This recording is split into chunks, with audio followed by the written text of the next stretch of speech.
right, you assholes.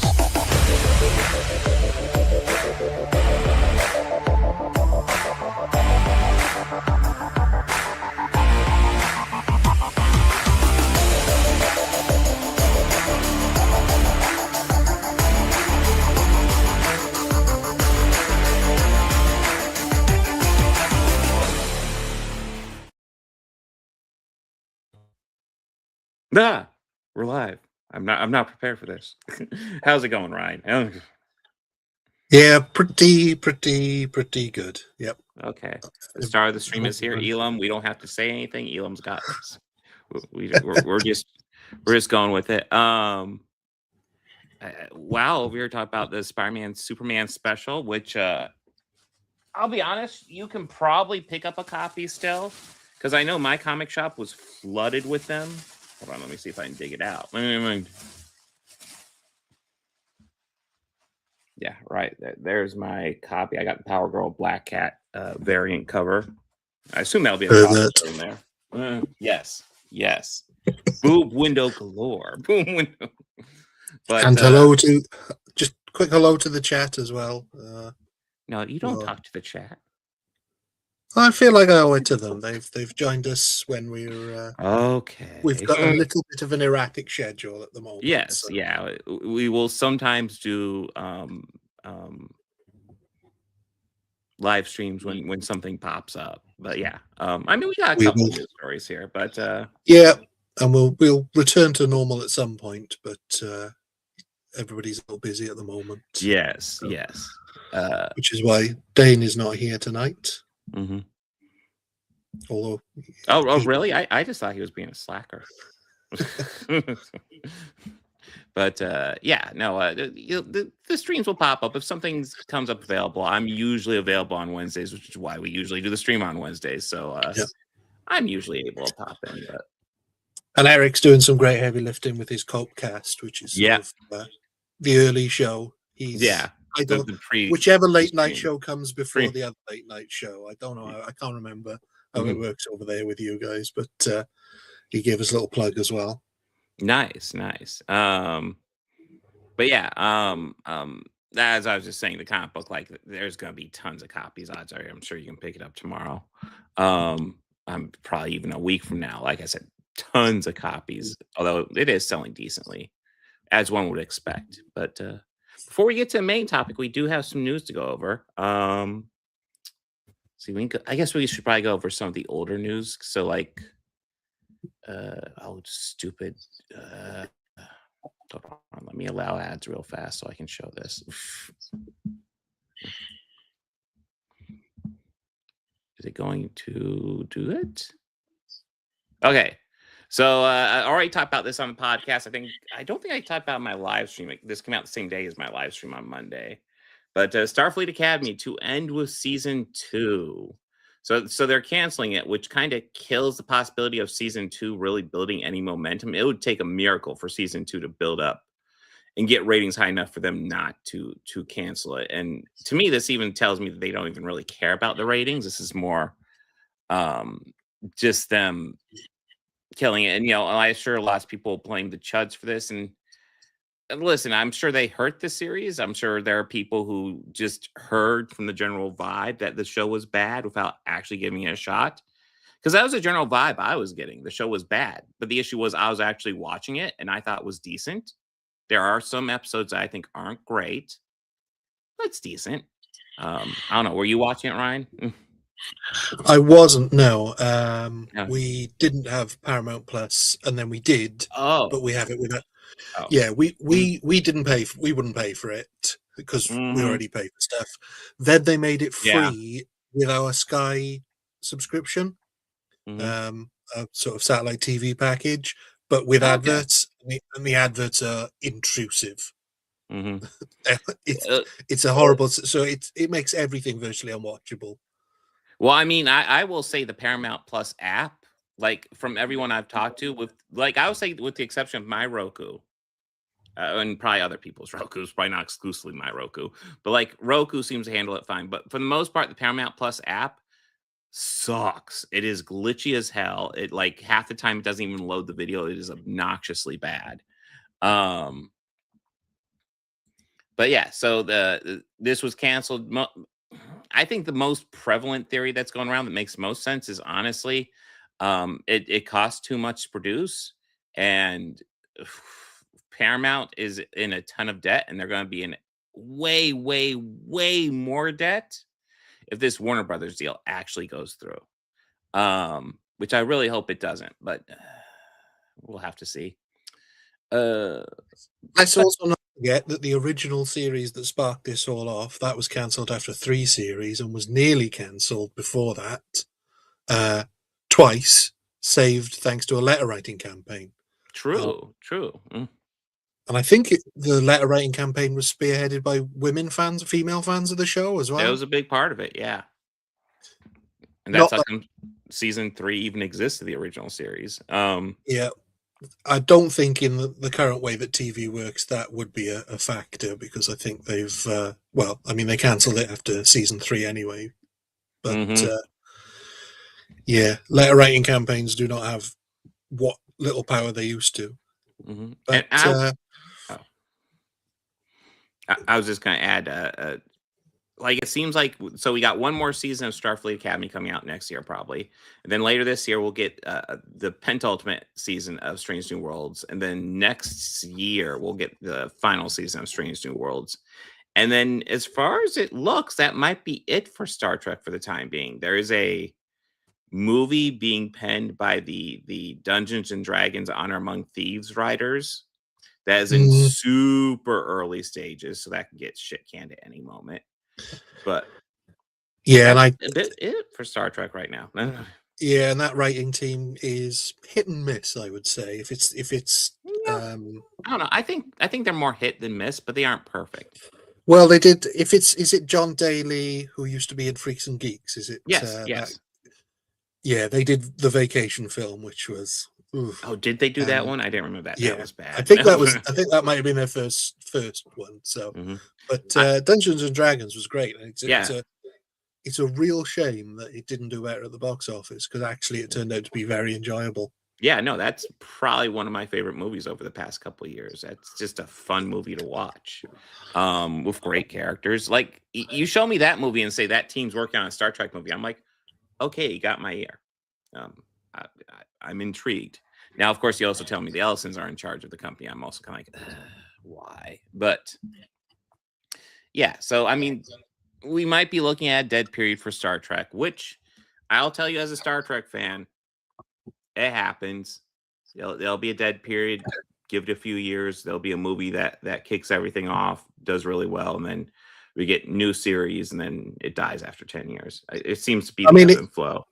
It happens quite a lot, yeah. Going right way back to the original, there was 11 years between that ending and the film coming out, or 10 years, a decade.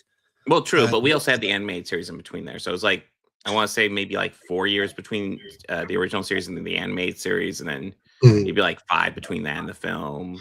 And that was nearly a new series as well, wasn't it? They were going to bring back the series with the original cast rather than go into films. So it's crazy how the sort of timeline all lines up. And then while they were still making the films, Next Generation comes along, and then it's sort of like a steamroller. Yeah, you get Next Generation, DS9 and Voyager, then a shortish break, then Enterprise, and then a long break. And yeah, TNG is by far the most successful Star Trek has ever been. 7 seasons, and the only reason TNG ended after 7 years was because the original crew didn't want to make any more movies, and the movies were still making money, so they rushed a TNG movie out, which was Generations, which it frustrates me, because if they had spent like another year polishing that script, I think they would have had something. As it was really clunky and rushed together, and you could feel it. But yeah. Yeah, so another break with Star Trek. Anything you want to add, Ryan, or should we move on? No, that's about it. Okay, so the next thing that came out that day, I believe, and this one actually surprised. God, okay. Yes, I will pause ads. Yes, you can put up your ads. Wonder Man renewed for season 2. did even know I didn't see this coming. Season 2. I didn't. I really didn't see this coming. I mean, regardless of how the show ends, I'm not going to spoil it here, but obviously there's a potential for a second season, or it could have just ended there, really. And it didn't seem like because the way the show was kind of rushed out all at once. Was it? Yeah, it was all in one go, wasn't it? Sort of drops without much. Yeah, they dropped it all in the same day, which drives me insane anymore. I'm not a fan of that. Yeah, in one sense, but then in another sense, I like being able to watch it all at once. So, yeah, I think it's a complete shock because the first season, while brilliant, I think the best thing Marvel has done on TV for a long time, because it felt like a real series that had actually been crafted with the idea of it being one season, and brilliantly made, brilliantly acted. I thought he was brilliant. The two leads was absolutely fantastic. Great chemistry with Kingsley and Ben Kingsley. They're both phenomenal in that series. I want to say the penultimate episode where Simon figures out everything about Trevor. God, the acting in that episode was so fucking brilliant. I loved it. And then the conclusion was just, I love the conclusion as well. If you have not seen Wonder Man, I do highly recommend it. It is very good. I mean, the different shades that Yahya has to play between, like, sort of giving a bad performance on purpose to being actually a great actor to being it's unbelievable the different sort of all in one season to give that many different flavors of acting performance. And then I love the Doorman episode, which was a real shock. Didn't see that coming. I thought it was brilliant. So yeah, really pleased to see a season 2. Just completely shocked. Obviously, it must have done really well on streaming. Yeah, the series does have a beginning and end, which is why I was also kind of shocked. So I'm kind of interested to see, like, will Wonder Man season 2 be them about making the movie sequel? Because there is a very strong meta aspect to this show. And I would like to see them continue that. I don't want them to go into any type of standard superhero stuff, which it could easily fall into. I don't think it will. Based on the way the series went, it's going to be hard to know how they did that. I would. I guess, so, like, minor spoilers for Wonder Man season 1. I guess Josh Gad is just missing in the Marvel universe, which is brilliant. I love it when they do that. I don't. Do you remember the old TV show Las Vegas from the sort of early 2000s with James Caan? I never saw that. I remember. I remember of it though. I remember. They did one episode that featured Jean-Claude Van Damme playing himself. Yeah. And there's a stunt that goes wrong. The stuntman is supposed to do the stunt, but he does it instead, and it goes wrong, and it kills him. So that series kills Jean-Claude Van Damme, and it just... I guess he's just dead now. I guess the big question we now have to ask is Joey Pants returning for season 2? I hope so. I love Joey Pants in everything he's in, and he's brilliant in that. Yeah. But, so obviously it did well, and I mean the kids are probably kicking themselves that they didn't bash it more than they did, because it's obviously they might have been able to make some more money. I mean, real missed opportunity. It was a damn good show. So yay. Let's see. So next we have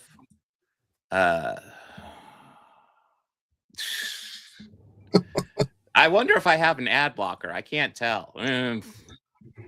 Anyways, so we actually got a poster for a Punisher One Last Kill, John Bernthal's one-shot Punisher special, which, by the way, I really am enjoying the idea of doing more one-shots for Marvel, because those can be a lot of fun. Werewolf by Night, 100%.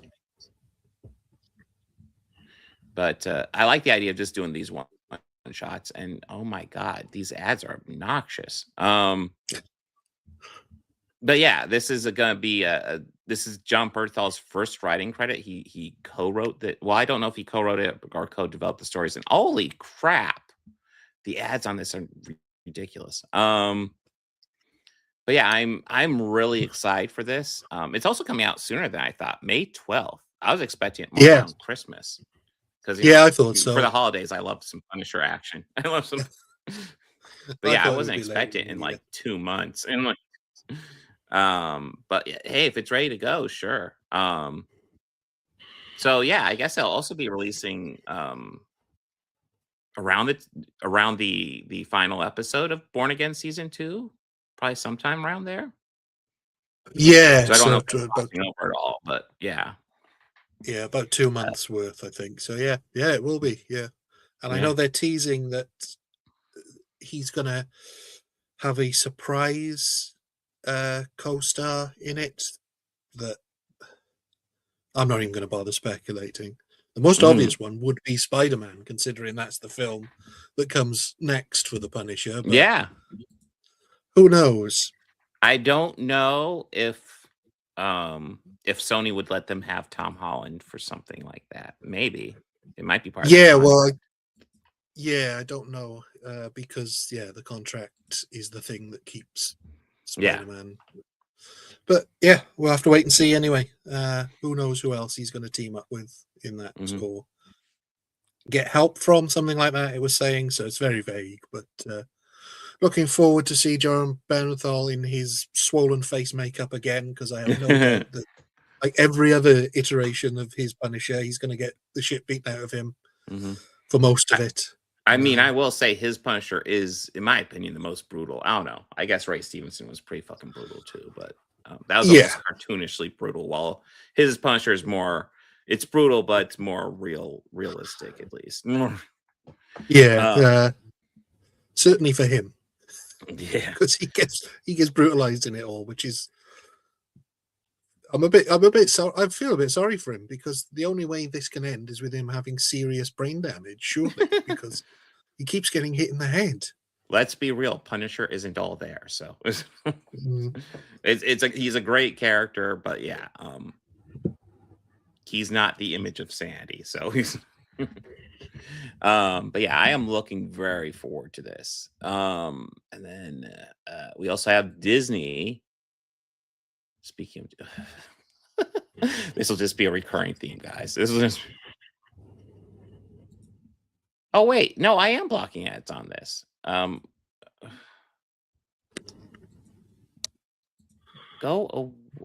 already blocking ads. What do you want? Okay, I'll try enabling ads and then blocking them again. Oh, okay. So enabling ads clears it up on this one. Or I'm sorry, enabling ad blocker. Okay. Disney exits OpenAI deal after AI giant shutters Sora. The studio will no longer move forward with its OpenAI investment as the AI company exits the video generation business. So it sounds like Disney is doing the right thing, but it's not really their call. They kind of the other company shuttered and they just went along with it. That being said, I don't know about anybody else. I am sick to death of AI everywhere. This is obnoxious. Yeah, Ryan, your thoughts?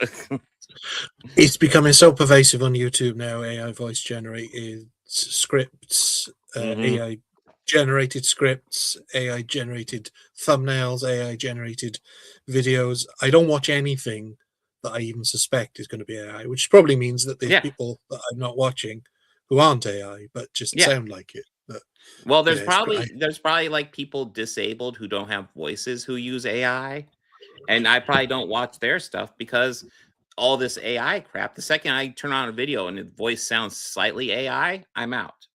I'm not watching that. I'm not. I mean, I've got a bit better at spotting it now, because certainly the scripts, because the structure of them always seems to be the same. I can't really describe it, and I haven't got an example to mind, but there's a certain way they have of starting all the videos that sort of ask a lot of questions, sort of these open-ended questions that you can start to tell. So Yeah, but I'm really sick of it everywhere. Also, the AI voice is a bit easier to spot because there's a cleanness to the recording that is completely unnatural.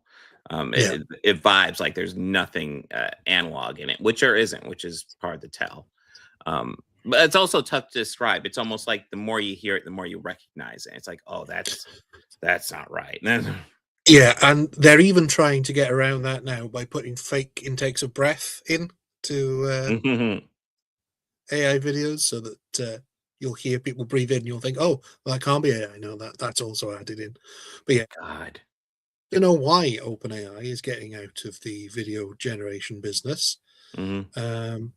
I wonder if it's either because there are lawsuits regarding sort of nude applications, or if it's because it just isn't doing what they want it to do quickly enough, and they're slowly running out of the money that has been invested so far. But it seems like turning down $1 billion from Disney seems like there must be a better incentive for them not to be doing it. Oh, and the master here is pointing out, well, text to speech isn't technically AI, which is true. No, I would, yeah. The problem is text to speech and AI speech are even more difficult to tell apart than the human voice in the AI. Yeah, no, they have an AI quality to them, which is very distracting, even if it's not actually AI. I do understand it's not AI, but when the text speech comes on, it sounds like AI, and yeah. And unfortunately, all of the things that AI would be useful for, like this sort of thing, like helping people with disabilities to sort of get their voice heard, is not the sort of stuff that makes enough money for them ever to bother doing it. It's so uncost effective that they're looking for a big paycheck. Yeah, and they haven't found one yet. So, well, they aren't making all the money making tons and tons and tons of bullshit videos on YouTube or social media, I should say, because they're all over the place. But yeah, it's infuriating. Down with AI. Final bit of news. A new Lord of the Rings movie? Apparently so. There's more to this. Let me get queued up here. Hold on. Friday does this sometimes. I was having the same issue yesterday. Hold on.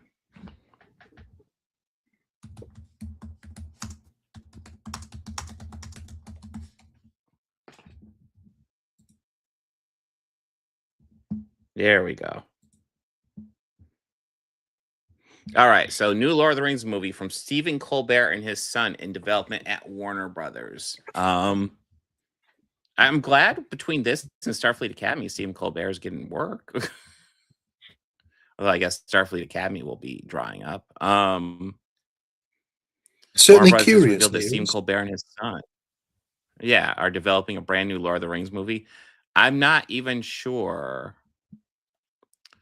I was wondering about that. I saw that WB video announcement with Peter Jackson. Let me go ahead and actually, I can pull that up and we can watch it. Yeah, it's very curious. Obviously, Warner Brothers still have the rights to their film version that they made, and I'm not sure what other book rights they retain. I don't know if he's going to be restricted to using characters that specifically appeared in the Peter Jackson films or not, because obviously the Tolkien estate has a deal with Amazon for the 3 books and the appendices, but nothing more. So it's curious. Also, how much of an appetite there is for it, I don't know, because the animated film didn't do very well. I'm not seeing a huge amount of excitement about The Hunt for Gollum. No. Which is going to be a weird one as well, because they're bringing back some of the cast, but then they're recasting Aragorn because they need him to look not like Viggo Mortensen looks now.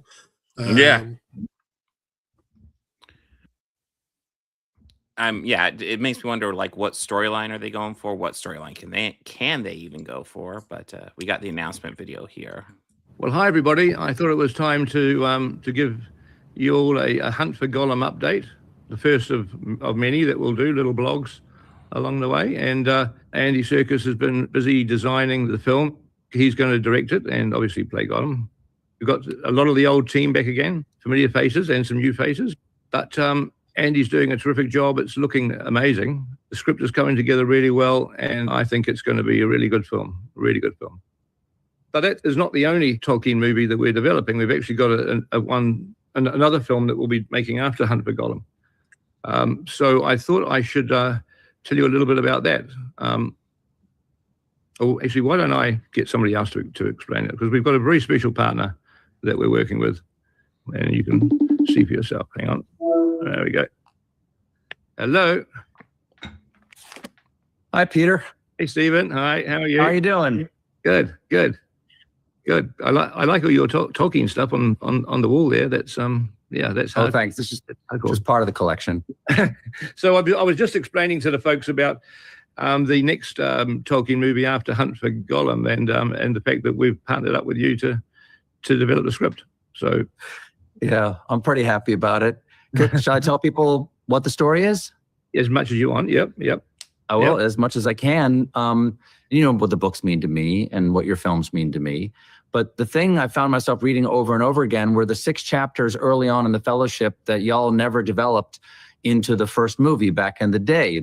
It's basically the chapter was 3 is Company through Fog on the Barrow Downs. And I thought, oh, wait, maybe that could be its own story that could fit into the larger story. Could we make something that was completely faithful to the books while also being completely faithful to the movies that you guys had already made? And I started talking it over with my son, Peter, who's also a screenwriter. And we worked out what we thought would work, especially as a framing device for that story. And it took me a few years to scrape my courage into a pile to give you a call. But about 2 years ago, I did. You liked it enough to talk to me about it. And ever since then, the two of us have been working with the brilliant Philippa Boyens on how to develop this story. And we recently took it to Richard Brenner at New Line and Pam Abdy and Mike DeLuca at Warner Brothers. And I could not be happier to say that they loved it. And so that's what we're going to be working on.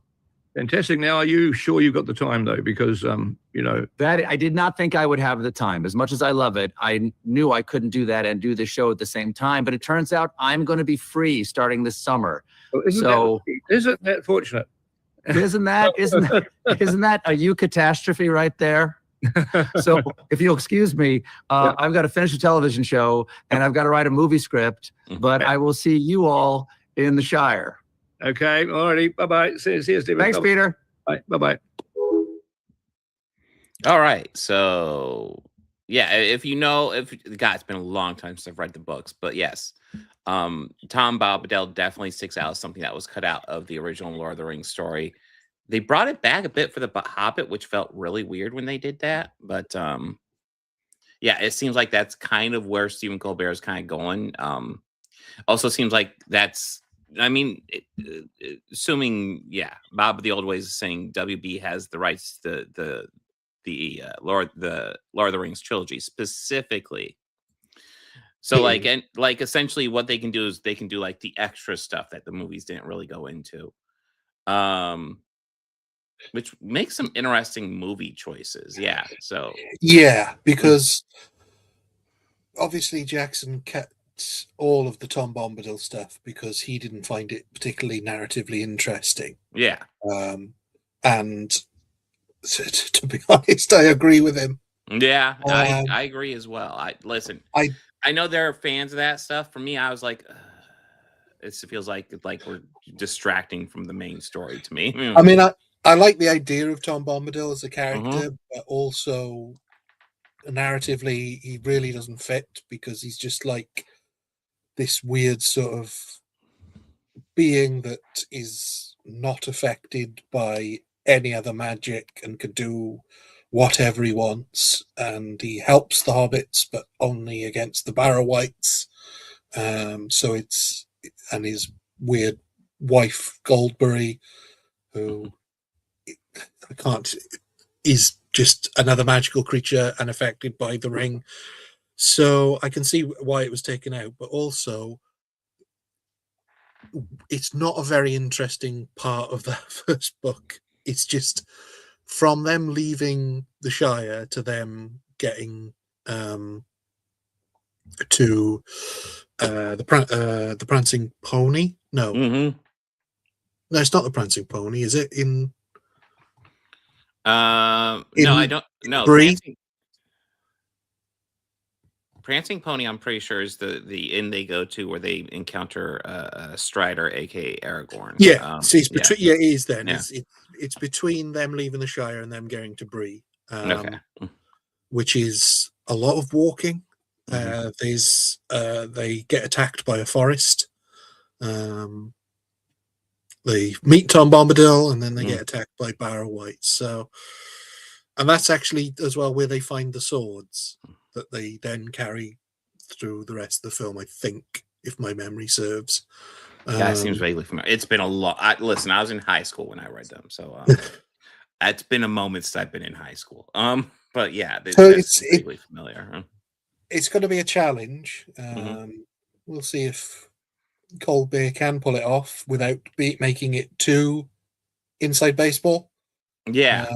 Because he loves the books. He loves the films. He's infinitely more knowledgeable about the books than probably anybody else on Earth, I would say, at this point. Pretty much guarantee he's more knowledgeable than me by a decent margin. Maybe not Bob the old ways, but that's about it.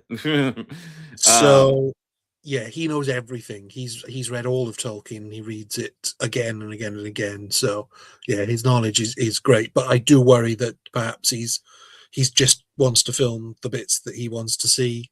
Yeah.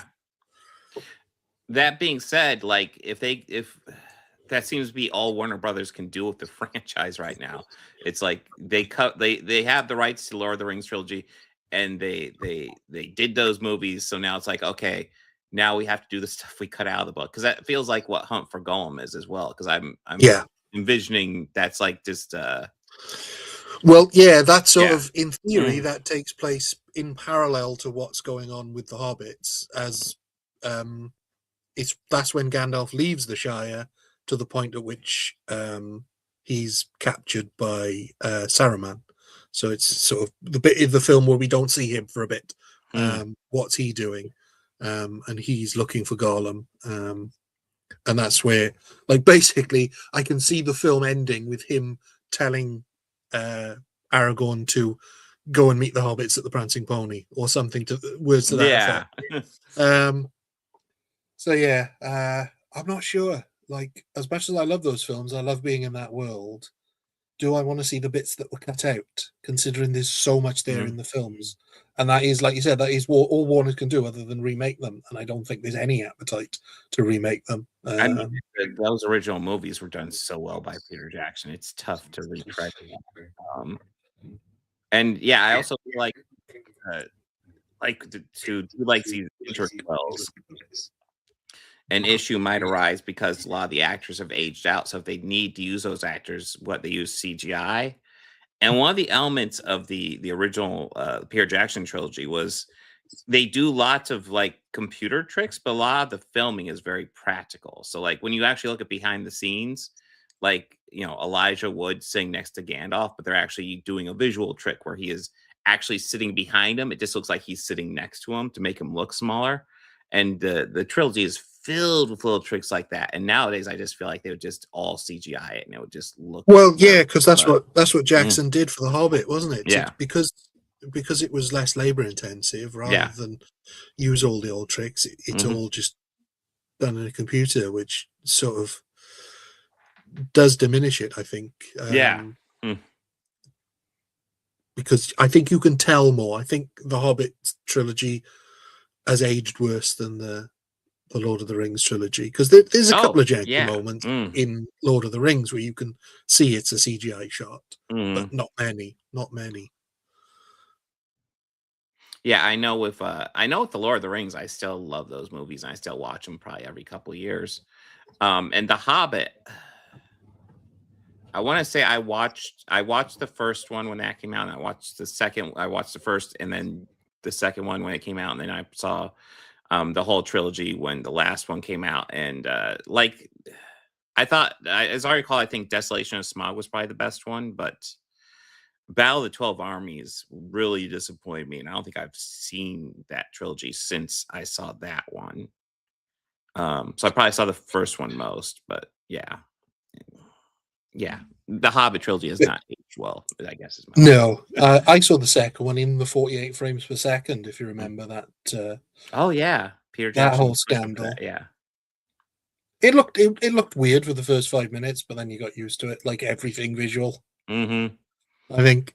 I mean, I can remember watching a film on a TV that was predominantly green in color because the color thing had gone on it, and after a while, your eyes just adjust and you don't even notice it. I mean, it's one of those things where if you're old enough and you remember watching VHS, you just got used to the crappy video quality. Looking back on it now, whenever you look at VHS now, it's like, who the fuck watches this? It looks awful. What was your only option? You either watch it that way or you don't watch it, you know? But yeah, I'm intrigued by also, to me, this is really showing WB's limits with the Lord of the Rings franchise as well. So yeah, I'm not saying they're going to be bad. I think Andy Serkis is a solid director. I don't know about Stephen Colbert's chops as a writer or anything like that, but other than comedy writing, obviously. But you know, I guess we'll find out. Sketchy Got Hands says they're echoing. Are we echoing? Is one of us echoing, or I don't know. Is there echoing? I don't hear echoing. I don't either. So okay, let us know if one of us is echoing and which one. Ooh, yes. Otherwise, shall we press on to the main event? Yes, the main event. So we have a video that's we'll see if he mentions his name. I guess I already put his name on screen there, but he's a smart YouTuber that definitely loves to defend these guys. I know Birdman's talked about him before. This is not him, should be pointing out. This is another YouTuber who is one of the good ones. He's got a great channel where he mostly actually reviews poetry. But he's done a couple of anti-Chud videos that are really good, and this is obviously the one that. I'll be honest. I'm glad you said that because, like, when I brought this up, I was like, okay, I'm not used to these guys actually showing their faces. I mean, it does. Oh no, he doesn't. He doesn't show his face. But yeah, this guy is a clear-cut EFAP fan. He is here to prove objective criticism is true. We will find out. Maybe I'll just have to change how I think of all film criticism if objective criticism is true. That'd be amazing. I mean, the only way you can strive for objectivity as a writer is if you lie. By lying, you shield yourself from the scrutiny of subjectivity. What? That actually makes sense. Yeah. Yeah, by saying you're objective, it's kind of the coward's way out, and so essentially saying this is objective, so you can't debunk it. So, yeah, no, I 100% get the point of that clip. Bro, what are you talking about, man? Hey guys, Kinoflex here, and in today's video, I'm going to be responding to a video from a breadtuber with an axe to grind against Mahler, the critical drinker, and most importantly, the concept of objective criticism itself. Now, when you come across a video essay attempting to refute or debunk someone else, you would expect them to go over the specific stance the video essayist seeks to refute. For this particular video essay, does this guy do that?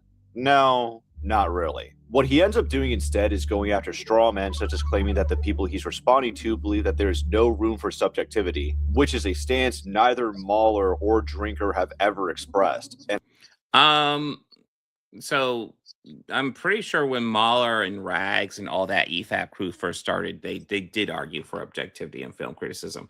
I will say they have backed off of it, but their fans haven't, and they still do that. While they may have also never said those words specifically, the general vibe that they've always given off and the sort of sentiments that they've generated is that subjective criticism is pointless. It is of no use, no value, because they can give their subjective opinion, but it has no value because it would be just their opinion. Whereas because they use objective criticism, it is not an opinion, it is fact. Therefore, it is more valuable and better. By the way, I have a video where I pretty much have clips of them saying pretty much shit exactly like that. So, and the guy that Kinoflex here is talking about as well, his argument is not that these guys do this thing. His thesis is that, is objective criticism a thing? Is it possible to do? So he's not making a video specifically about Drinker and Mauler, although they're the center of his thesis. That's not what it's about. So he's already building up a false narrative about what the video's about. What? No, these guys would never do that. What do you mean? They're very honest and good faith, Ryan. Come on. Established to not be the case whenever these exact criticisms are brought up time and time again. But here lies the issue. The Right Opinion and I would not be discussing Rags' video if the issue at hand was just that he doesn't like The Last Jedi and other people do. The problem is that his thesis statement is essentially that other people are not allowed to disagree with his opinion. Bullshit. Yeah, I don't think Rag said that, but go ahead. Show me a clip. Yeah. Show me a clip, Quentin. Because his opinion is on a higher playing field than. Yeah, this is why Clinton. This is why Quentin's a fucking scumbag. Yeah, he's a piece of. I mean, this is kind of their arguments that they make. I don't know if there's any specific clips. But I mean, again, like a lot of their audience treat these guys almost like a fucking religion. It gets obnoxious. Shit. Yeah, Quentin's a piece of shit. This is the kind of thing that the piece of shit does. People like Quentin, they don't seek to understand. It's not they don't value the pursuit of knowledge in the same way. To say that that's my thesis statement is absolutely ridiculous. To say that nobody's allowed to enjoy it is absolutely ridiculous. Hey, Rags, remember. Okay, I find it interesting that he's criticizing him for not wanting. For not valuing a pursuit of knowledge, because one of the things I thought was interesting was when Rags went after one of my videos, like when we had our back and forth via video form forever ago. I was actually shocked because like he likes to speak like he's an expert on movies, and in the video it was clear when I mentioned Joel Edgerton and Obi-Wan Kenobi, he had no idea who I was talking about. And it's like, listen, I'm not expecting everybody to know who Joel Edgerton is, but he's a semi-famous guy. And if you're going to be like, I'm an expert on movie knowledge, you should probably be somewhat aware of him. I just felt that was weird. So, also, it doesn't help your argument when in videos that you've made, you call films slop for the masses and other such phrases. I know, for example, they've made videos where they've referred to films as basically slop, or stuff that idiots will clap their hands at, things like that. So to say that they wouldn't criticize somebody for liking a film or for liking a particular piece of media, I think it's completely disingenuous. And again, they may not say those exact words of "if you like this, you are wrong," but they have called people the arsehole. They've called people idiots. They've gone through other people's reviews of films and criticized those reviews. Now, if that is not criticizing the very idea of having a different opinion to theirs, what is the purpose of those videos? True.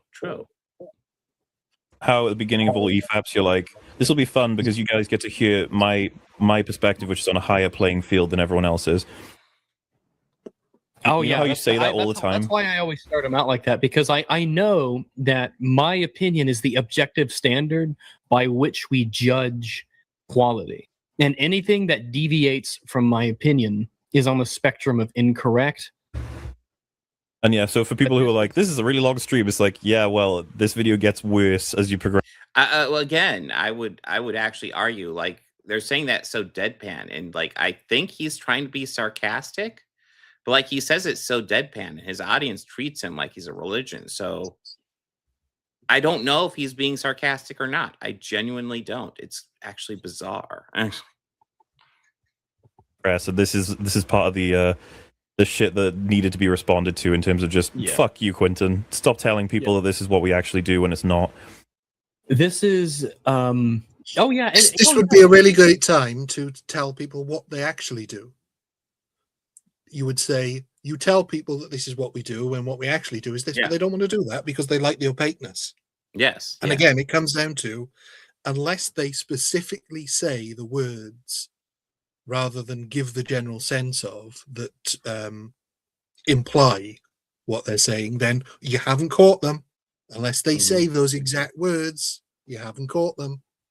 Yeah. The video, someone pointed out in chat, at the beginning of the fucking video that this is a response to, I say, it's okay if you liked it. Exactly. But that doesn't count. So none of that counts. Even though I specifically say something, Quentin can come in with his big ass brain and his compensation beard and his yellow teeth and say that I think it's worth saying, how's insulting his physical appearance like mean anything? Like, come on, bro. That is and also ridiculous. Man. I don't know what video they're talking about, but if the video says it's okay if you like it, but here's all of the reasons why you're stupid for liking it or why you shouldn't like it, then it doesn't matter what you said at the beginning. So we can say at the beginning of this video, for example, that we're not here to criticize Rags and Mauler or Kinoflex. We're just reviewing the video and pointing things out about it. Yeah. Now that I've said that, we can't be criticized for responding to this video. We are criticism immune. There's some what I really mean is something that's completely opposite to something that I stated. Yeah, it's pretty frustrating because this is the thing. This is the core of what you could call me and Rags is like the way we assess in general. So like this isn't just art, or this is like our day-to-day. We'll break up what things are happening versus how people are feeling about the things. You know, information is really important, and then how people feel about it is really important. And so to just say Rags and Mauler, they go about their lives thinking that they're better than everyone else because they have better playing fields in which they have a bit. It's just like, fuck you, man. And I guess we'll have to keep restating it over and over because people like Quentin will keep taking it out of context, or they'll just make shit up like he does here in a malicious way. It is really easy to get it, but we'll keep saying it over and over. You can feel however you want about anything. You can feel whatever you want to feel about The Last Jedi or The Predator or Jurassic World or frickin' Mary Poppins. It doesn't matter. You can feel however you want, and we can never take that away from you, and you're not wrong for feeling a certain way. Everyone else's. Or to put it like he likes to, his opinions are objective. No. Let's be honest, Rags. An opinion can be objective. It is possible. And an opinion. It's true. It's not the way he means, but no, of yes, course. An opinion can be objective, but it is not objective because it is someone's opinion. If I say, in my opinion, the sun is a star, is that objective or is that my feelings? How does that's not an opinion. You can say that in your opinion, but that's weird. That's not an opinion. So that's a terrible example. The correct way to phrase that, in my opinion, I believe the sun is a star, because it's the belief that makes it an opinion. It's but all of that was just slimy sort of like this whole clip, that is an extended clip, I guess, is supposed to prove that these guys don't pretend to be objective.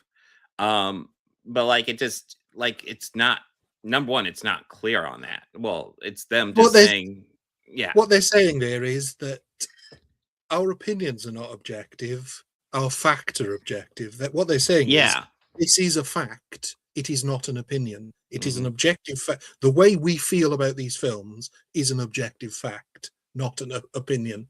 Yeah, that seems to be what his argument is there, which is seems to go against their other argument, but and kind of feels like the point that Quentin is trying to make. That they state their opinions as objective fact, and they're saying, no, we don't do that. We don't. They're not our opinions. They are objective facts. Yeah. So that work? Yes, it can be both. It is my. Oh, it can be both. You're okay. Great. So essentially, they're saying, guys, our opinions aren't facts, but our opinions are facts. God, this double talk is ridiculous. Opinion that 2 + 2 = 4. That's objectively true, but it's objectively true through mathematics. It's not objectively true because feel it. I feel that way. Exactly. Yeah. So again, their arguments seem to be, we aren't objective. Our opinions aren't objective, but they are objective. That's their argument here. I don't know what Kinoflex thinks he's proving with this clip, but it's not what he thinks. There can be overlap. The simple deconstruction. You're not going to catch me and Rags saying, in my opinion, The Last Jedi has inconsistencies, because it's provable. We don't need to say it's our opinion. Oh, okay. So The Last Jedi is objectively bad. I remember covering a lot of Bob. It is objectively inconsistent. You see, this is where their entire thesis breaks down, because it might be inconsistent, but that does not make it a bad film. Yeah. It does not make it an objectively badly made film. It just means that it has inconsistencies. Now, what you have to do in order to sort of prove your weight as an objective critic is prove that those inconsistencies ruin the film. And you can't do that because people enjoy the film regardless of those inconsistencies. So it is just an opinion. Mm-hmm. It's an opinion based on what you feel a film should be. In the same vein that I could say, I believe that all films should have the color red in them. And the more red that is in a film, the better it is. So I can then go, objectively, this film with lots of red in is good because it has a lot of red in. This film with no red in is bad, objectively, because that's the criteria I judge it on. Now, obviously, I'd be flippant there. Story tends to be more important than the color scheme, but not always. And everybody knows green is the correct color to have in your film, not red. We can demonstrate this regardless of what our opinion is. It's just that our opinion happened to line up to something that we can objectively show and demonstrate. But what he's... Oh my God, that is 100%. So it's completely what they're doing. Like, this clip is supposed to be proving that they aren't objective, but this clip is them saying, hey, we're saying we aren't objective, but we actually are objective. Holy shit. I don't know what he thinks this clip proves, but it is not what he thinks. What he's selling here is that me and Rags will literally watch a film and go, I didn't really enjoy that much. And then he's like, oh, so it's objectively a bad film. And we'll be like, what? What?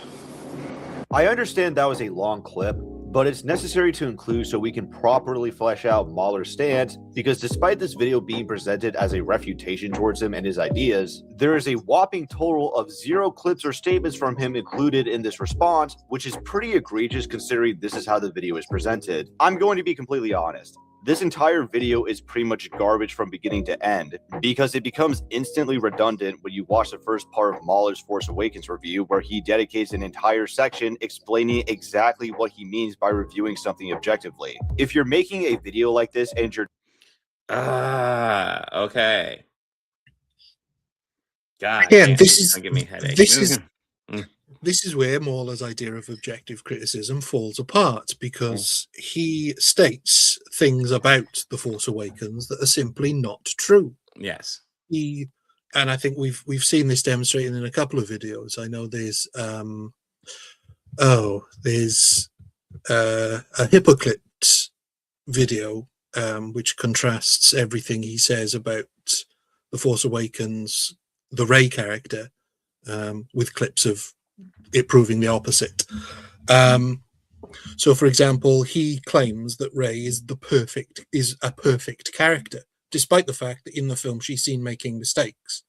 And so, to say that The Force Awakens lays out where he says that he objectively sort of proves that Rey is the character that he says, ignores the context clues within the film. So, let me see if I can find it for you. I'm probably pretty close to it. EFAP? Is it the EFAP one? It might be. It might not be. Let me have a look here.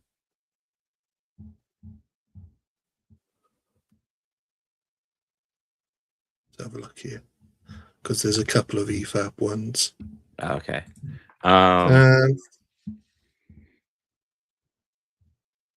I'm only seeing the one EFAP one. Is there another one?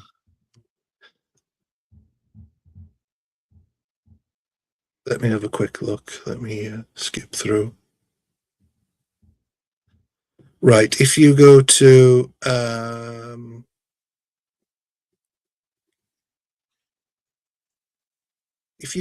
Star Wars is Dead Again, what's Mauler doing there? And I think it's about 325.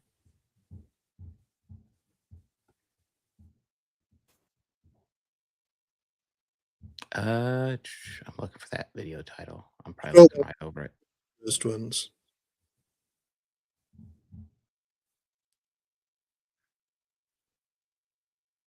Star Wars is Dead Again? No, yes, Star Wars is Dead Again. Am I going insane? Oh, there it is. Okay. What's more? Okay. Yeah. And then 325, 6-ish. Mm. We might keep this one on cue because this might be fun. Yeah, about here. Oh. Her literal flaws are she wants to find people to love and give her guidance. Who is she? She's beautiful. The same as her father. I wish I'd known him. I want to learn the ways of the Force and become a Jedi like my father. She believes in the good of people even if they are evil. I know there is good in you. The Emperor hasn't driven it from you fully. There is nothing wrong with this heavenly creature.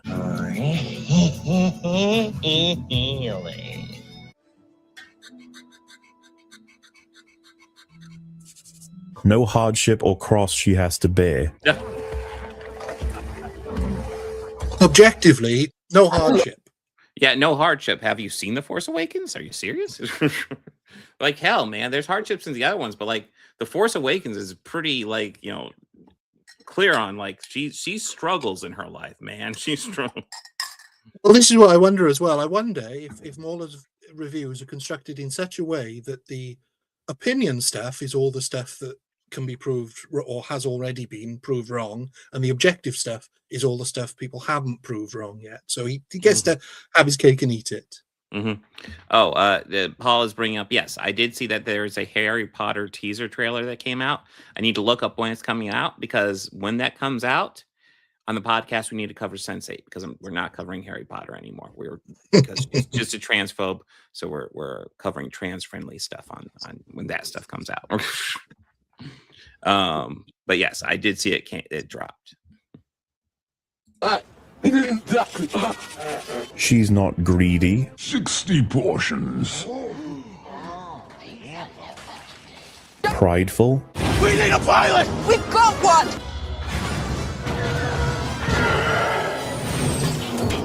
Self-centered. I've got to get back to Jakku. Back to Jakku!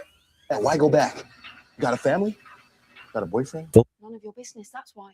Emotionally stunted. But I have to get home. Jakku? I've already been away too long. Emotionally unstable.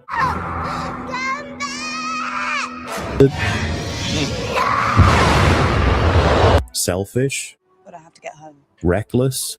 I can do this. I can do this. Overconfident. You might need this. I think I can handle myself. I know you do. That's why I'm giving it to you. Naive. You got a lot to learn. Blinded by love. Whoever you're waiting for on Jakku, they're never coming back.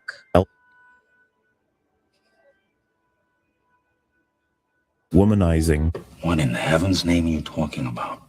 She is perfection while going through no hardships or tough lessons. That was a pretty tough lesson, if you ask me. Yeah, no, that's pretty twisted. Like having her all locked up, that's fucked up.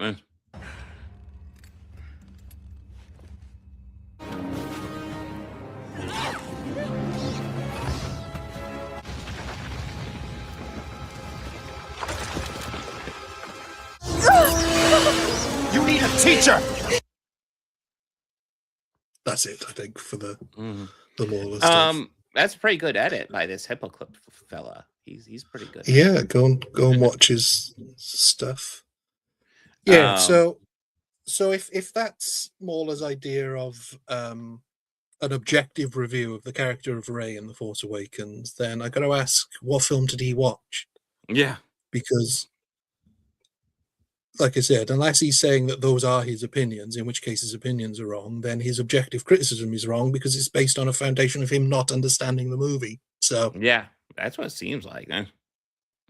Anyway, back to not this. responding to this specific video where Mauler lays out his entire philosophy on a silver platter, then it's safe to assume that you aren't exactly approaching this topic in good faith and are just looking to virtue signal to an audience that already despises him and other critics like him. I mean, objective art analysis doesn't exist. So, like, why do I need to watch an hour essay telling me some dipshit who thinks it does exist?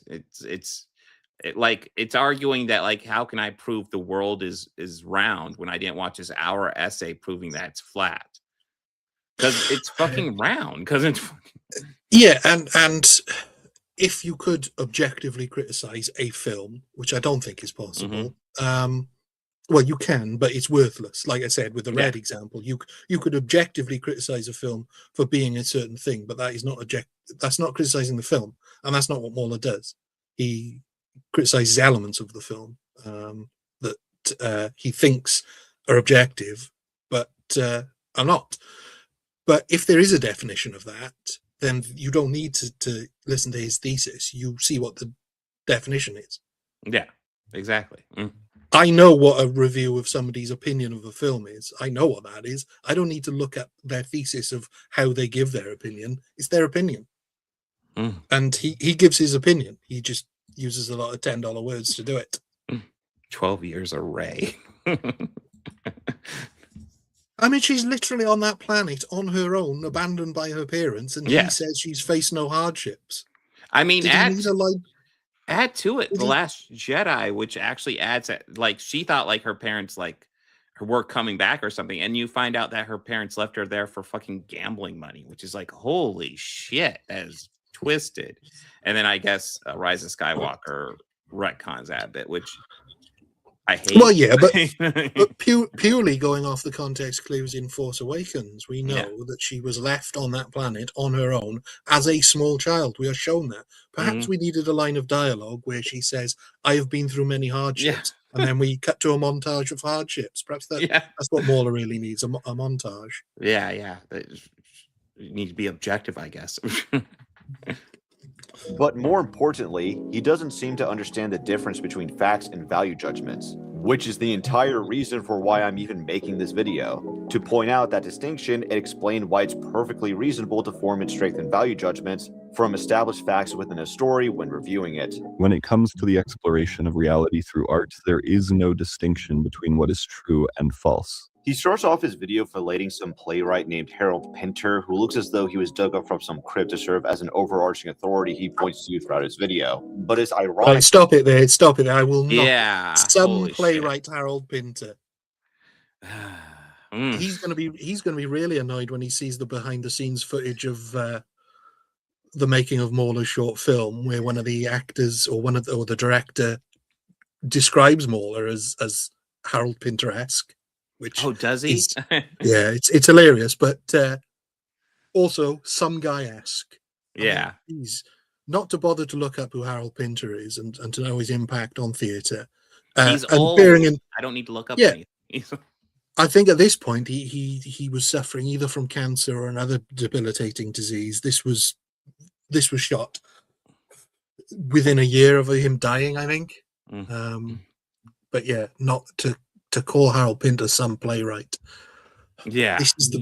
And we talk about media literacy, and they hate it when you talk about media literacy. But here's an example of why it's important. Just a quick Google search of who is Harold Pinter, maybe.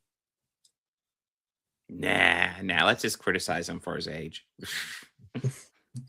Because nothing he really says refutes Drinker or Mauler's approach to criticism that much, if at all. The playwright highlights the importance ambiguity can have on storytelling, which is not something either Mauler or Drinker disagree with. Well, I mean, how can there be ambiguity in storytelling if it's all objective, which seems to be their argument? You know what I mean? Yeah, they love ambiguity, those two, don't they? They absolutely love it when something is not explained in detail, which is why they have never in any of their videos said, was that explained? Or why didn't they explain that? They simply point out how ambiguity is not an excuse for a story suffering in its quality depending on how the ambiguity is executed, since it's a tool that can be both applied well and misapplied. A good example of this sentiment being expressed would be Mahler's praise for No Country for Old Men, which relies heavily on ambiguity.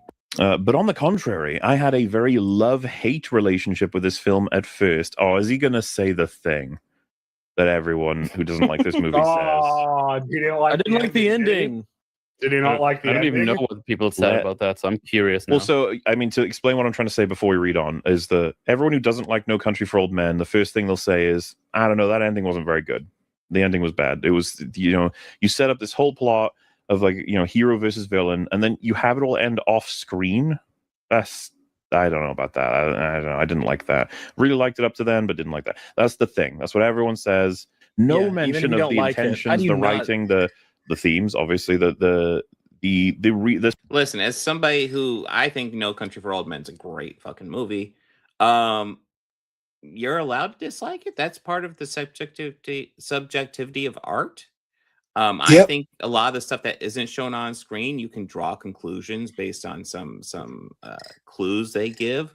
But at the end of the day, they also don't matter that much. No, some people like ambiguous endings, some people don't. It's why we've got 1,000 video essays about how the thing actually ends. And they're all different because that's the purpose of it. But I mean, this is such low-hanging fruit as well. Everybody knows that No Country for Old Men has a subjective ending. Some people love it, some people don't. And that's fine. What were you going to say? That's it. I was just going to say that's fine. If you didn't like the ending, if the ending ruined the whole film for you, that's fine. Yeah, no, I get it. It works for me, but I get it if it doesn't work for you. Elements that the Coens are fucking is practically stitched into their artistic merit is that they subvert. That's like their whole thing. If you're going to watch them or Fincher, because we mentioned him recently, you should expect an ending that's going to throw you off. Wait. Don't they criticize The Last Jedi all the time for subverting expectations? But then, they praise the Coen brothers for doing that. Is it a good thing or a bad thing? Well, how does the audience feel? Fincher doesn't subvert the ending all the time. I mean, to be honest, I'm actually trying to think. I think what they're obviously talking about is 7, which I don't even know if I'd necessarily consider that a subversion. It's a twist, but I guess it's kind of the same thing. But it's not out of left field. No.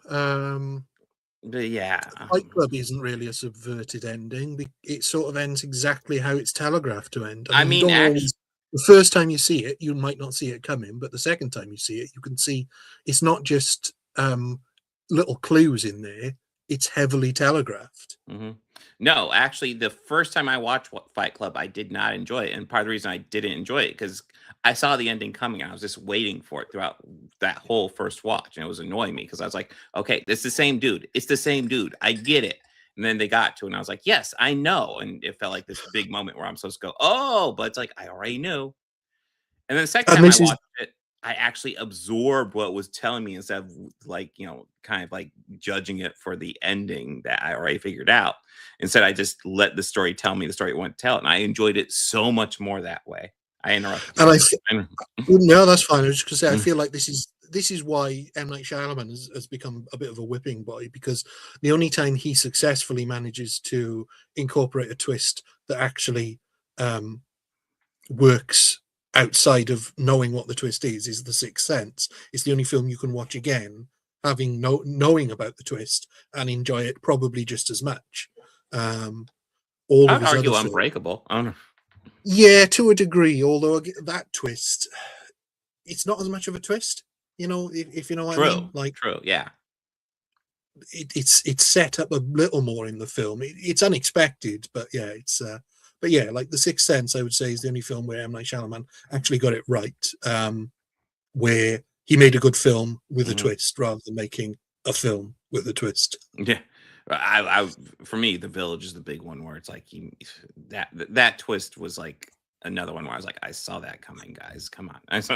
Well, apparently he did it in his second film as well, the one he made just before Sixth Sense. He does a little twist in it, which is kind of obvious, and it's exactly what you would think it would be. Okay, that's what always happens. Yeah, I will say, like, maybe this is partially in Stuckman's defense, but like the first time I watched No Country for Old Men, I overall liked the movie, but I didn't like the ending. And then as I rewatched it, now it's one of my favorite movie endings of all time, because I understand now what it was doing. Sort of at this illustration of a man who feels so out of place, and feels like the world is sort of evolving without him. He has no guiding marker. He has no mentor. And as a cop, it's like crime is evolving to this point where it's just like, I don't even know what to do, how to behave. Yeah, he's used to small town stuff. He's getting this hugely violent and intricate, like all kinds of insane shit happening. He's not ready for. It's not the world he belonged to. It's an amazing film.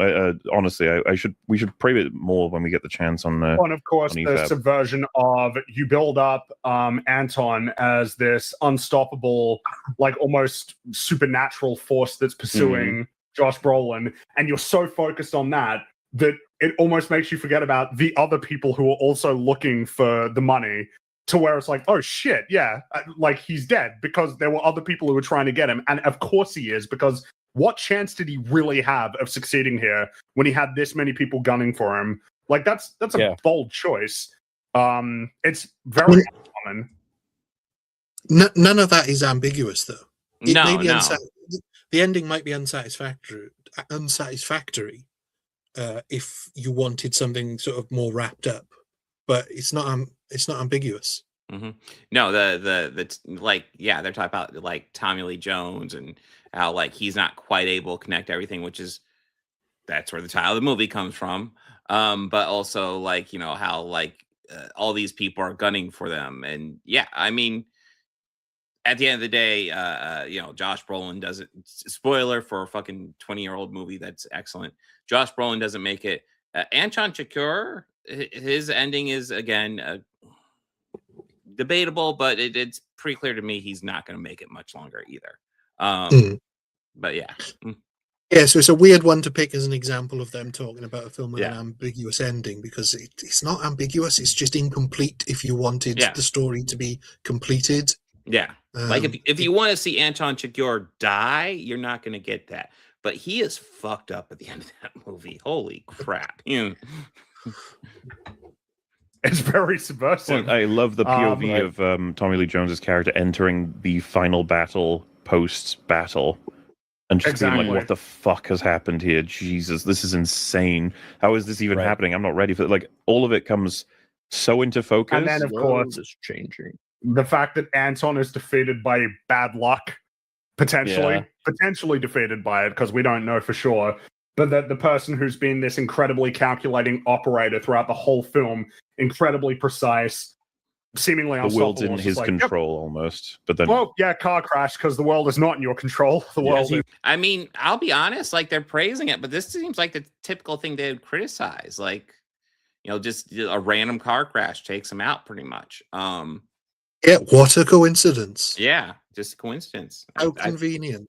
I feel like if that happened in a Star Wars movie, they'd be like, oh, this is shit. Well, not only that, but what occurs to me watching this is that they couldn't just talk about the film. They had to talk about other people's opinions of the film that they disagree with. That's interesting too, yeah. Why not just review what you thought of the film rather than saying, oh, look at this idiot's opinion of the film. He's wrong.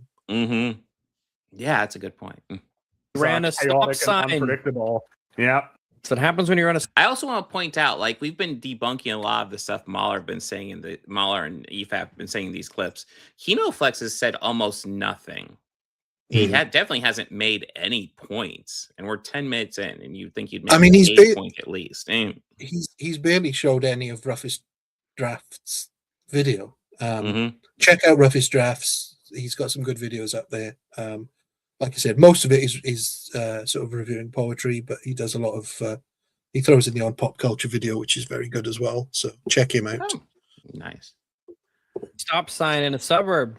Even if you rely on ambiguity in your story, that doesn't make it immune to objective criticism or analysis, because stories open to interpretation still have factual elements within the story along with meaningful communication aimed at the audience to establish what's even going on. But what's Pause weird it there.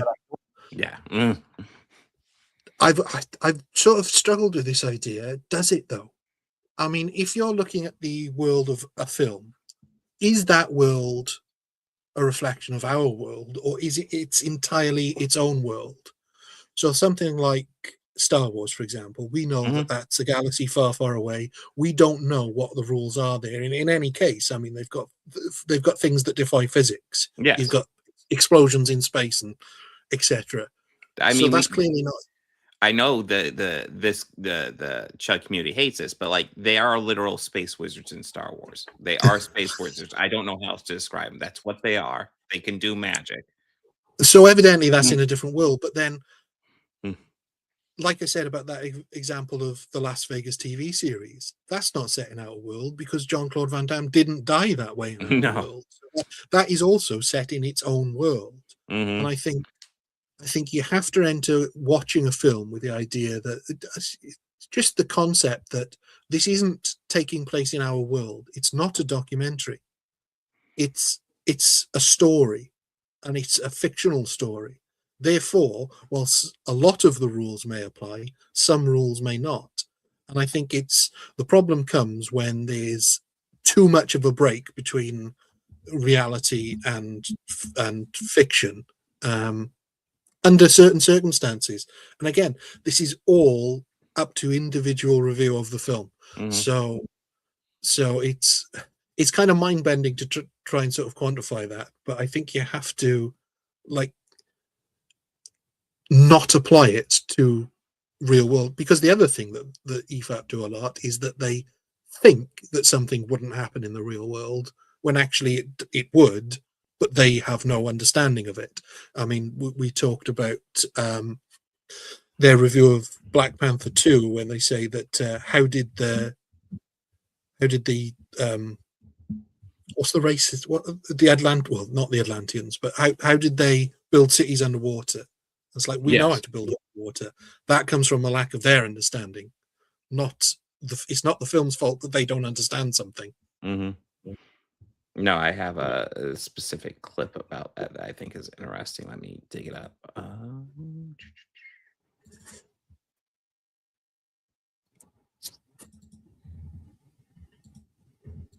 I should probably make this easier. Well, while you're looking for that, there was in my brain's gone.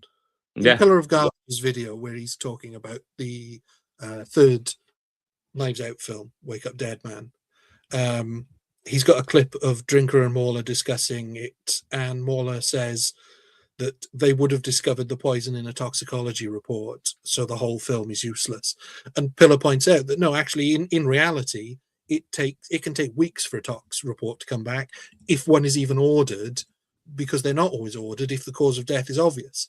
And the fact that he got stabbed and bled out would seem to be the cause of death. So they might not have even done a tox report. But of course, Mauler doesn't understand that. And so he says that is a problem with the film, whereas actually it's his problem of the understanding of what the film is actually doing, which is accurate.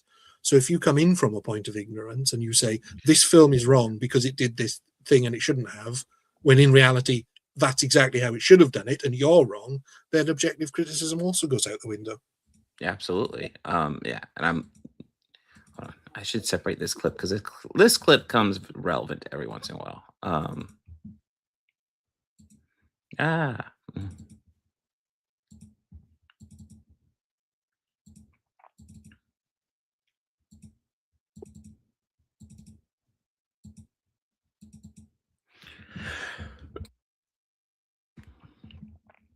Not sure if it's this far out. Oh, it might. Oh God, it's probably one of these. Hold on. I've run out of things to say at the moment, so I'm struggling to. It's all good. It's all good. I think dead air is good for us. Everybody loves dead air. Oh, it's the best part of the show. Come on. But yeah, as just to reiterate, that's exactly the problem. The other problem with trying to be objective is that you have to make sure your facts are correct. And so if you're factually incorrect about something that you pin your reputation on as being objective about, then it all falls down. Okay, so here's a bit of their critique of the show Terriers, which I've not really seen a whole lot of, but just watching this, I knew it was immediately wrong. Like our private detectives? Well, on our tax returns, it says we sell seashells by the seashore, but we moonlight a bit. Mr. Lindis wanted So to he's trade just things admitted with under the oath that he lies on his tax sex forms. Him and Ellen are not. Well, no, he says we And sell how much did Mr. Lindis seashells pay by you the for the seashore. He's cell phone with the sex joking. tape on it? Well, I mean, all he's saying is, so it says on our taxes that we sell seashells by the Yes, seashore. it It's is an obvious- illegal. It is That's a illegal lie. to lie on your tax. And all the people in that room know they're lying. But that's not what they're actually putting on their tax forms, though. No. So you lied under oath, then? Is that actually You're not allowed going to fall to lie under under a? oath. Is that You're actually not- going to you're fall not as a allowed lie to under lie. oath, where you just simply You're not make allowed to lie. a joke like that? Remember, even Gustafson was like, "Oh, for fuck's sake." So that's just them complaining because they're saying, "Oh, he literally put seashells by the seashore." When obviously, no, he's not going to put that on a fucking tax form. But then they're like, "Oh, well, then he's lying under oath." It's like, no, he's telling a joke under oath. And and something especially like that, a clear-cut joke, the worst thing they'll say is, "Okay, keep it serious." But fun fact, I've been in court before. I've told jokes under oath. It's allowed. It's not a big deal. And like I said, the worst thing they'll say is keep the jokes down. That's it. Yeah, because what you say on the oath is, "I swear to tell the truth, the whole truth, and nothing but the truth." But that doesn't mean you have to tell them everything. It doesn't mean you suddenly have to confess to every wrong thing you've done. It's if you're asked a direct question, you have to answer it honestly. And so him saying that, if that is what he puts on his tax returns, then he's telling the truth. Yeah. If not, but then if not, they could charge him with if they wanted to, they could in theory charge him with perjury. But that is not something they're likely to do. No, because it'd be a waste of time and resources. Yeah. It's a clear-cut joke. It's not worth it. But yeah, believe it or not, EFAP are not always right, unlike what they always say. I don't think this guy was even necessarily of the opinion that ambiguity is an absolute defense against criticism depending on how it's applied, considering he still held himself to standards to ensure that the ambiguity was executed in a way to complement his stories from what I've read about him. So was this based on the available records of his video, on his views, on language and directing, Harold Pinter? So is this an AI? This is an AI response, yeah. Okay, fine. Harold Pinter did not explicitly deny that ambiguity can be used incorrectly, but he strongly implied that it must be handled with precision, rhythm, and structural intent, rather than being mere sloppiness or approximation. While Pinter is famous for his use of ambiguity, he argued that his plays are not merely chaotic, they are meticulously constructed. I don't see how that supports his point. I don't see it all either. But also it's AI, so I'd call it into question as well. But yeah, and I think what my view of what Roughest Drafts was saying is that ambiguity shouldn't really be used for sloppiness. But if you criticize something for ambiguity, you better be damn sure that the ambiguity is universal and is also bad. Mm-hmm. And I don't think, and again, I don't think you can do that objectively, because as we've seen, if you want to say that the end of No Country for Old Men is ambiguous, some people like ambiguity and some people don't. So yeah, so still not objective, even if it's ambiguous. He even said to not rely on it in a story if it doesn't make sense. But even if this wasn't the case, I still don't see how that proves the argument that objective criticism in the arts doesn't exist, because it would be a that's not what he was trying to do. He Is wasn't that trying his to prove. argument? I don't think that was his argument. I don't think. No, he wasn't saying that clip proved anything. That was just the beginning. That was his opening statement. Yeah. contradiction that undermines itself on both fronts. If your argument is simply your subjective personal preference, then it doesn't disprove anything. But if your argument is objectively true, then objective truth about criticism does exist. So how can you possibly be correct when your own argument collapses on itself? There are multiple possible interpretations of any given piece of art. Each interpretation can stand up to different levels of scrutiny, and different interpretations may clash with authorial intent, but that does not necessarily make them outright false. I think a good example would be Mulan. One reading of the film would be that women can do anything men can do, especially when given the same resources and instruction to succeed. Another reading would be that Mulan is an allegory for the trans experience, particularly in her musical number, "When Will My Reflection Show Who I Am Inside?" It is only when Mulan experiences gender from a different lens that she finds herself. Both of these readings are valid. They both stand up to some level of scrutiny regardless of what the writers behind Mulan intended, and the reason both of these readings are valid is because of the power of subjectivity. A trans person who watches Mulan would probably experience the film from a different subjective lens than I would.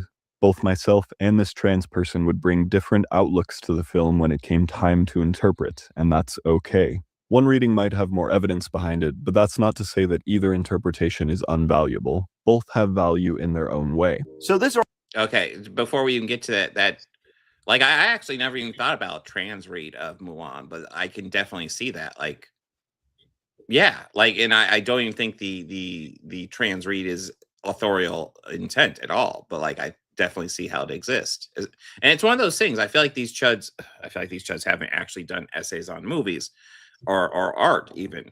Like, you can pull things that aren't authorial intent as long as you have evidence within the text that backs up your point, as long as you do the proper research. It's completely reasonable. Yeah, and that's basically what sort of any film studies course sort of gets you to do. But yeah, I don't know what his debunk would be for that. That's pretty basic. Yeah. Argument has to do with death of the author, which is a concept I agree with to an extent, considering there are instances where someone can understand a work better than even the author themselves. But where I don't think it's not understanding it. It's having a different read from a different perspective. It's not. Yeah, it's a different interpretation. And it's not death of the author in that sense, because you're not saying that essentially what. I guess you are saying whatever the author says it is doesn't matter, but that's not the point that was trying to be made. It's like you said, it's people take different things away from a film. So 100 people see a film and they'll come out with 100 different reads of certain scenes. They'll favor certain scenes, they'll dislike different scenes, and it's very rare that any two people will align 100% on something, which is why it's no great metric of how good a film is or how much you will enjoy a film, I should say. Differ is this idea that the author's interpretation is always invalid, or that all interpretations are equally valid because... Okay, nobody's argued that the author's interpretation is invalid. Nobody's argued nobody is. Straw man. Also, as you said before that, it's also not saying that all interpretations are valid. Yeah. That's just simply not the case, with the trans Mulan interpretation being a good example of a bad interpretation. The entire story of Mulan... I mean, it's about a woman who puts herself in the shoes of a man and dresses as a man. I feel like it's been a long time since I've seen the anime Mulan, but I feel like that's a pretty valid read. I feel like that you definitely have that. It's like Jadzia Dax in Deep Space Nine.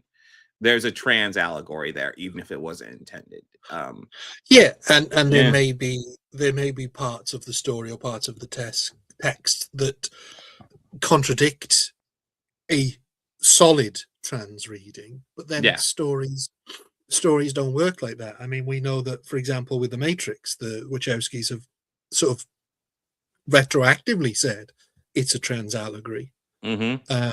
And that they weren't specifically writing that at the time, but then subconsciously it also works as a trans allegory, and you can read it that way.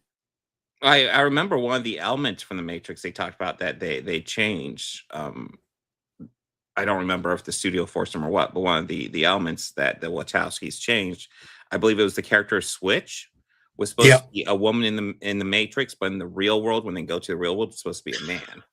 I think it's the other way around, but it doesn't matter. The other way around, okay, but yeah, it's the same way, messaging essentially. Yeah, they were going to have a male play the character in or out of. Yeah, they were going to have two different actors play it, and Warner Brothers wouldn't go for that that much. So they made somebody who looks sort of ambiguous, I guess you would say. I guess. Yeah. And called Switch as well. Yeah. Jeez. I didn't even think about the name. Yeah, it makes it obvious. Yeah. Is about the titular female main character embracing the fact that she is a woman while living in a patriarchal society who can accomplish feats as a woman despite being different compared to the men. Yes, that is the main read from the movie. That's obviously what the author is going for. It doesn't mean the trans read's invalid, though. Can you just wind that back, though? Because I want you to think about what he's saying now, but imagining it is a trans allegory completely. Just that little section. That's just simply not the case, with the trans Mulan interpretation being a good example of a bad interpretation. The entire story of Mulan is about the titular female main character embracing the fact that she is a woman while living in a patriarchal society who can accomplish feats as a woman despite being different compared to the men. I knew there was something wrong with you. Does that sound like it could apply to a trans woman? It definitely feels like it could apply. I also feel like one of his arguments, maybe this is a mystery, but I feel like his argument is almost like there's only one correct read of a movie, which isn't true. Like, if as long as you can pull up evidence from within the text, you can have a valid read of media that isn't authorial intent or at all. As long as you have the evidence in the text, you just need, that's the most important thing. And I think he presented the argument there that it could be a trans allegory, because if you say that Mulan is a trans woman living in a patriarchal society, living as a trans woman despite being different, I mean, everything he said there could equally apply to a trans woman. So I can't believe he's debunked his own argument. Yeah, he debunked himself. What are we supposed to do? Cherry here. Kinoflex doesn't seem to have a strong grasp on metaphors. There's no reason why a film that isn't about a trans character can be a metaphor for the trans experiences. Absolutely. A woman! Even though she dresses up as the opposite sex, she doesn't question her biological sex or thinks that she's not a woman. So the idea of it being not necessary for the read. No. That would be explicit. That would be an explicit reading. Yeah. Rather than an implicit reading.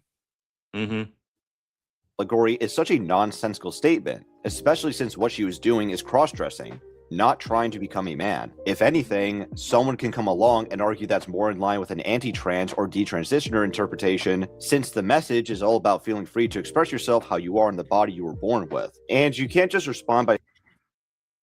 I don't think he understands how to do these reads. Like, when somebody does a read like that, you look at the evidence, you see if you look at the evidence within the text, you see if the text backs it up, and then, like, it's a valid read. That's it. Like, that's all it needs. This guy doesn't understand art. The whole trans allegory as well can be you can ignore the dressing as a man or a woman part of it if you look at the bit about her wanting to be her true self.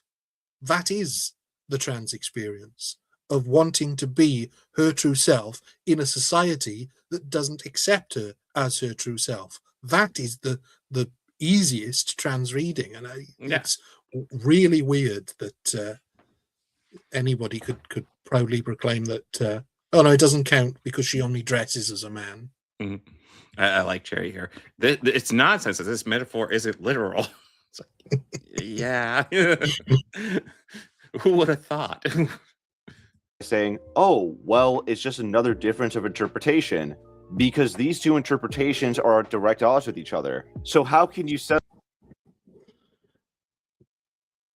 Yeah, because they're different people's interpretations. That's what an interpretation is. Yeah, I don't... Well, this interpretation can't be right because it's different to this interpretation. Yes, I mean, that's what it... Holy shit, I think he's proving art subjective for us, so... shit. Possibly. I mean, I do wonder what he might make of a film like The Crucible, which is, or the play, and I always go back to that because it's the best example of a story that is explicitly an allegory about the HUAC hearings. It's specifically about the communist witch hunts in the guise of being about actual witch hunts. And so would he watch that film and say, well, this has got nothing to do with communism or Hollywood, because none of the characters in it even mention films. This is set even before Hollywood existed. Would that be his read of that film? Possibly. I think it would have to be using his definition, actually. So yeah, it would have to be. Which one is correct over the other. Obviously, you contrast them with the actual story to see which one is more accurate. No interpretation is completely unvaluable, but that still doesn't mean that you can't. You still need evidence within the text. You can't just make shit up. You need evidence within the text to back it up. That's a key element you guys seem to forget. You seem to be like, oh, you have this read, but you know, you can just say whatever and call it a read. No, you can't. I like it. This is kind of what I talked about with Mahler trying to say the main theme for The Last Jedi was resurrection. It's like, where do you see that in the text? That doesn't really, like, there isn't a main theme of resurrection in The Last Jedi about resurrection. There is about failure, very clearly about failure. Evaluate one to be better than the other using facts and evidence found in the work you are interpreting in the first place. If you were to have an idea of an original trans storyline while watching Mulan and use that as inspiration, that'd be one thing. But you're making a claim about the movie that just isn't true. We should avoid buying. You've not proven that at all. Or an idea of an absolute view of reality. What I said was true. From a certain point of view. That's the dumbest thing I've ever heard. Okay, then you can just have a hierarchy or a system equivalent to it when it comes to the accuracy of an interpretation of a work. Just to hammer this point home a little further, another good example of what I'm talking about is My Life Had Stood a Loaded Gun by Emily Dickinson. When my teacher showed my class this poem for the first time, she presented us with 6 possible interpretations and basically had us weigh them against each other. This could potentially be a poem about man's relationship with God, a poem about slavery, a poem about the process of writing and creativity, a poem about masculinity, a poem about fighting in a war, a poem about sexuality and pleasure, and those are just 6 possibilities out of many. And the thing is, I don't think we can pin down any definitive reading. Why not? Like I said, you can simply weigh these interpretations against. The thing's built to be ambiguous, bro. Like, no, you cannot pin down a specific reading. That's the point. Yeah, and there's I mean, the fact that the Roughest Drafts does talk about poetry so much kind of falls into that, because a lot of poetry is ambiguous in its nature, specifically designed to be. Yes, it's a lot of it is designed to be about is about interpretation. It's how it touches you rather than what it means. There's a lot of it that's not, but just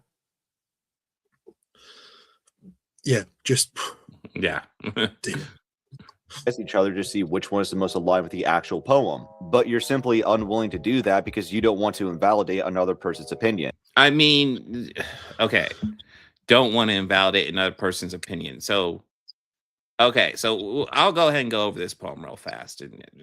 Okay, like because I just did a cursory read of it when he was presenting it, and it's like, yeah, this is ambiguous on purpose. My life had stood a loaded gun in corners till a day. The owner passed, identified, and carried me away.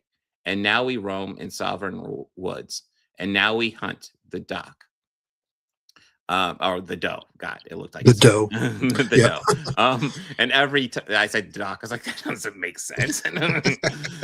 Every time I speak for him, the mountains straight reply, and I do not smile such cordial light upon the valley glow.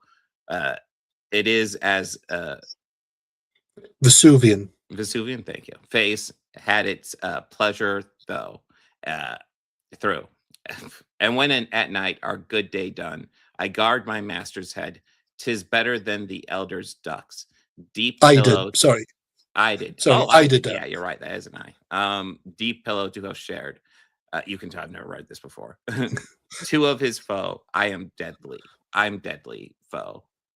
None stir the second time. On whom I lay a yellow eye or an emphatic thumb.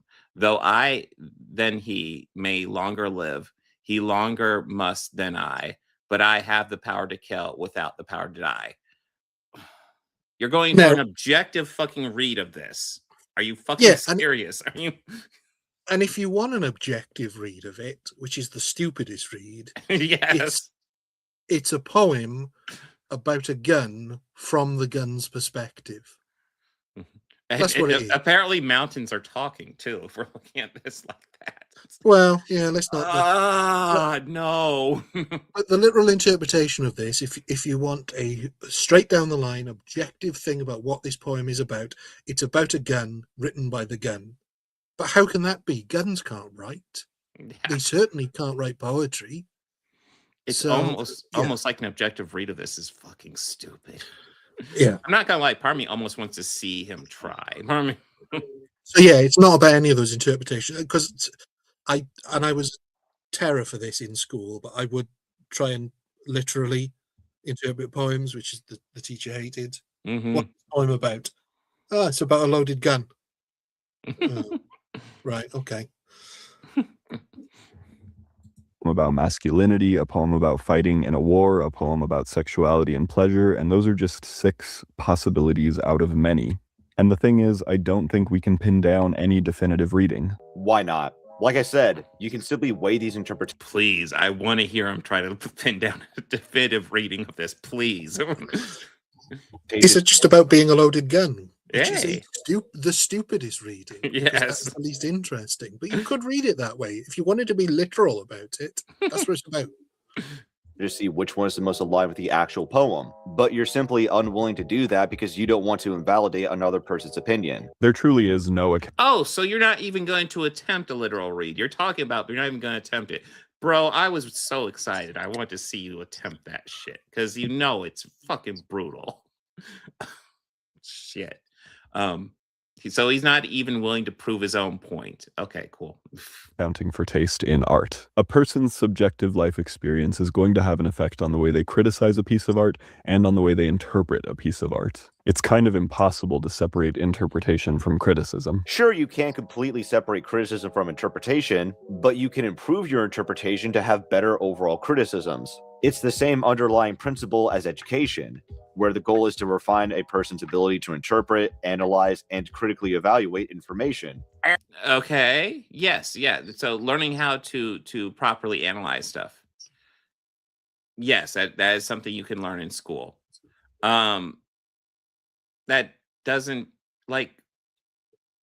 mean like there's such a thing as objective criticism, though. Like again, like you can still have your own interpretation.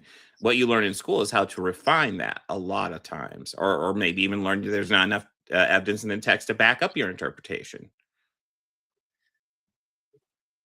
But Kino, have you considered that not all educators are the same and that some can be bad? Sure, but that doesn't mean education is unnecessary or that we... I mean, Kino, have you considered that some videos could be bad and that maybe you're making one right now?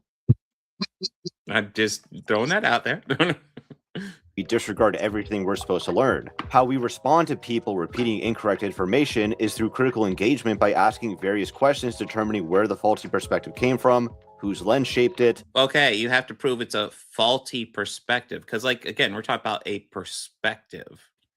Yeah, and I would say that while, and I hate making this disclaimer, but while in science there are no facts, there are also facts. And so from a scientific point of view, yes, you could say that this person's wrong if they think the world is flat. If they reject all the evidence that it's round and accept all the evidence that it's flat, even as spurious as that is. But we're talking about art here. So you cannot apply the same logic to art as you can to science. Yeah. Because if, like I said, if you do, it's just boring.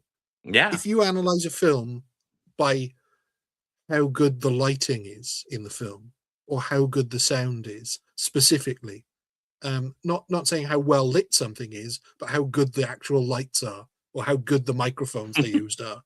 That is objective. You can objectively say this would have been a better microphone to use or this would have been a better light to use. or this was a good light to use, but that's useless. Yeah, that's the driest review ever, too. And how it aligns or conflicts with our own experiences. Evaluation always rests on some understanding of what the work in question is doing. Yes, this is a video about objectivity in art, but it's also a critique of certain critics on this platform, people like Mahler and the Critical Drinker. I think the problem with a lot of objective critics is that they want to pinpoint a truth, but they aren't concerned with the search for truth. Do you have... That seems succinct. Any receipts showing that this is what either of them believe? Or are you just making shit up out of thin air because that's easier to argue against? I mean, you can watch their videos if you really want. I mean, KinoFlex, you've seen their videos, obviously. You know that they argue this. Well, they might not argue this verbatim, but it's obvious that's part of how they work. Yeah, and like we were saying, you can say, if you want to look at something, whether something is true or not, you can say, oh, this part of the film couldn't have happened, therefore that is not true. But that is not trying to search for the truth, because truth in film happens through the storytelling. It's the performance. Do you believe an actor when they say, I love you? Or do you not believe it? That's the truth of that moment. Even though that actor doesn't love the character that they're saying it to, they are lying by definition. That's the truth of the scene. And that's where the problems come in. Something I don't think KinoFlex has quite considered. No, I don't think he's considered a lot of things. The answer is that he doesn't have any. So I took the liberty of asking both Drinker and Mahler that question myself. KinoFlex. Drinker and Mahler, I'm working on a video and I want to know how you would respond to critics saying that you want to pinpoint a truth but aren't concerned with the search for it. What? Pinpoint a truth? I find it interesting they laugh at his question. Well, yeah, they haven't got a clue. They don't understand it. Yeah, the question is, it's like, the fuck are you even going for, bro? I mean, I gave you the example there. When a character in a scene says something that we know isn't true because they're fictional characters, it is the truth of the characters, not the truth. I'm concerned with the search for it. So, like, we're looking for whatever would back our preconceived notion of what's happening versus looking unbiasedly and just arriving at whatever truth there may be. Well, that's one interpretation of it. Or is it like, I just want to make judgments about a film or whatever without providing sufficient evidence to back up my assertions? I mean, there's a lot of different ways to interpret that. It just sounds like another way of saying... No, there's not. There's only one way to interpret it. That's true. That is the argument KinoFlex is making, yes.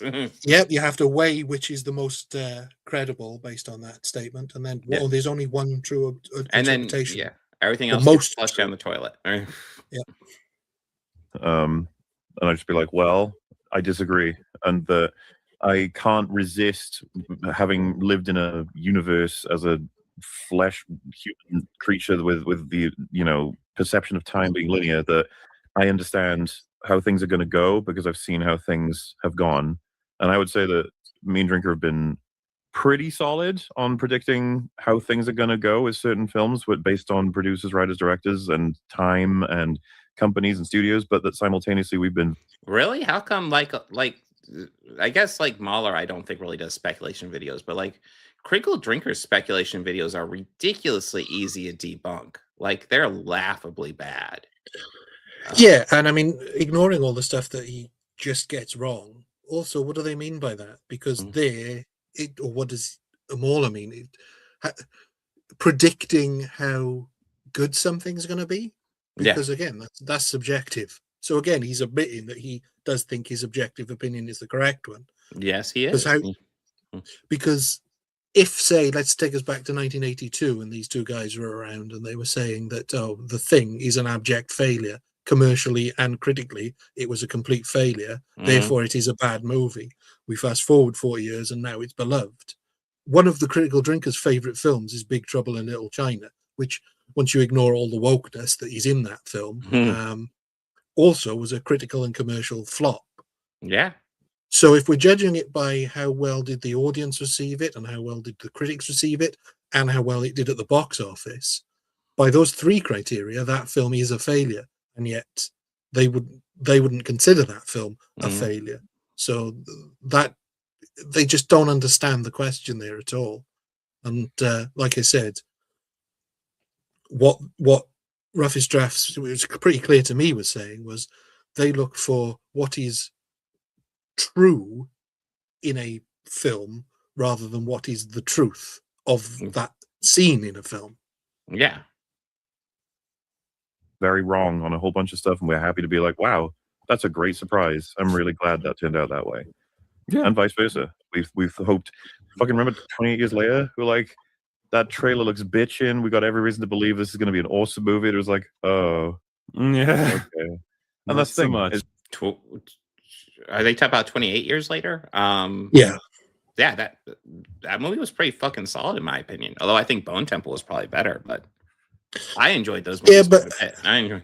Have you considered how well it did at the box office? That is true. That is true. They did underperform, which is disappointing. But yeah, I mean, as if they ever admit that they're wrong about something. I mean, you just got to look at Critical Drinker's Prey. Hated it going in, ended up having to say he enjoyed it because the audience loved it, but then still complaining about it in his review of it. Still, even going back and like retitling his stuff. He did the same thing for House of the Dragon when that came out, when it became like they were ready to bash on House of the Dragon when they were like, oh, wait, we can frame House of the Dragon against Rings of Power. And that's what they did. And all of a sudden, all their stuff on House of the Dragon was more retailed, be a bit more favorable towards it. And yeah, a tacit critical recommendation for a film that you said was going to be awful, and then you say, oh, it wasn't as bad as I thought it would be, is not a glowing recommendation or a mea culpa as far as I'm concerned. So. No, it's not. All I can say ultimately about any of that is just either you believe we're being genuine or you believe we're doing it for some other reason, and we can't really help you at that point. We can only tell you what we believe we're doing this for. Yeah, ultimately, like we're the only people who know our own minds, and like we can't force you to accept any of that stuff. But yeah, I would say just go by our track records on like the consistent. Oh shit, Drinker, you do not want people to go by your track record. Holy shit, man. And see that we have with this stuff. If you're happy with that, then great.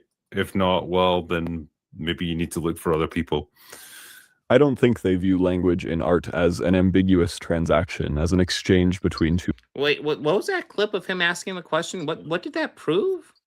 Like, I feel like that was supposed to be a point, but it didn't prove anything. And he wanted to ask them directly the question which Roughest Drafts was posing, but neither of them understood the question or the answer because it was completely out of context. Yeah. So that the whatever clip you think that proved, whatever you think that clip proved, Kinoflex, no, it didn't. Parties, I think they view language in art as a one-way delivery. For many critics of the critical drinker's ilk, they expect art, particularly movies, to deliver entertainment. And if it fails to do that, it's a bad work, no discussion. Again, this is another instance of him making a claim without providing any evidence. So I took this as another opportunity to ask this question to the people being discussed, since he provided no evidence to support his characterization of the subjects in his video. Okay. Kinoflex, as additionally for Drinker, do you believe that if a movie fails to be entertaining, then it's a bad work, no discussion? I mean, you look at their past reviews. That seems to be kind of the vibe they go off of.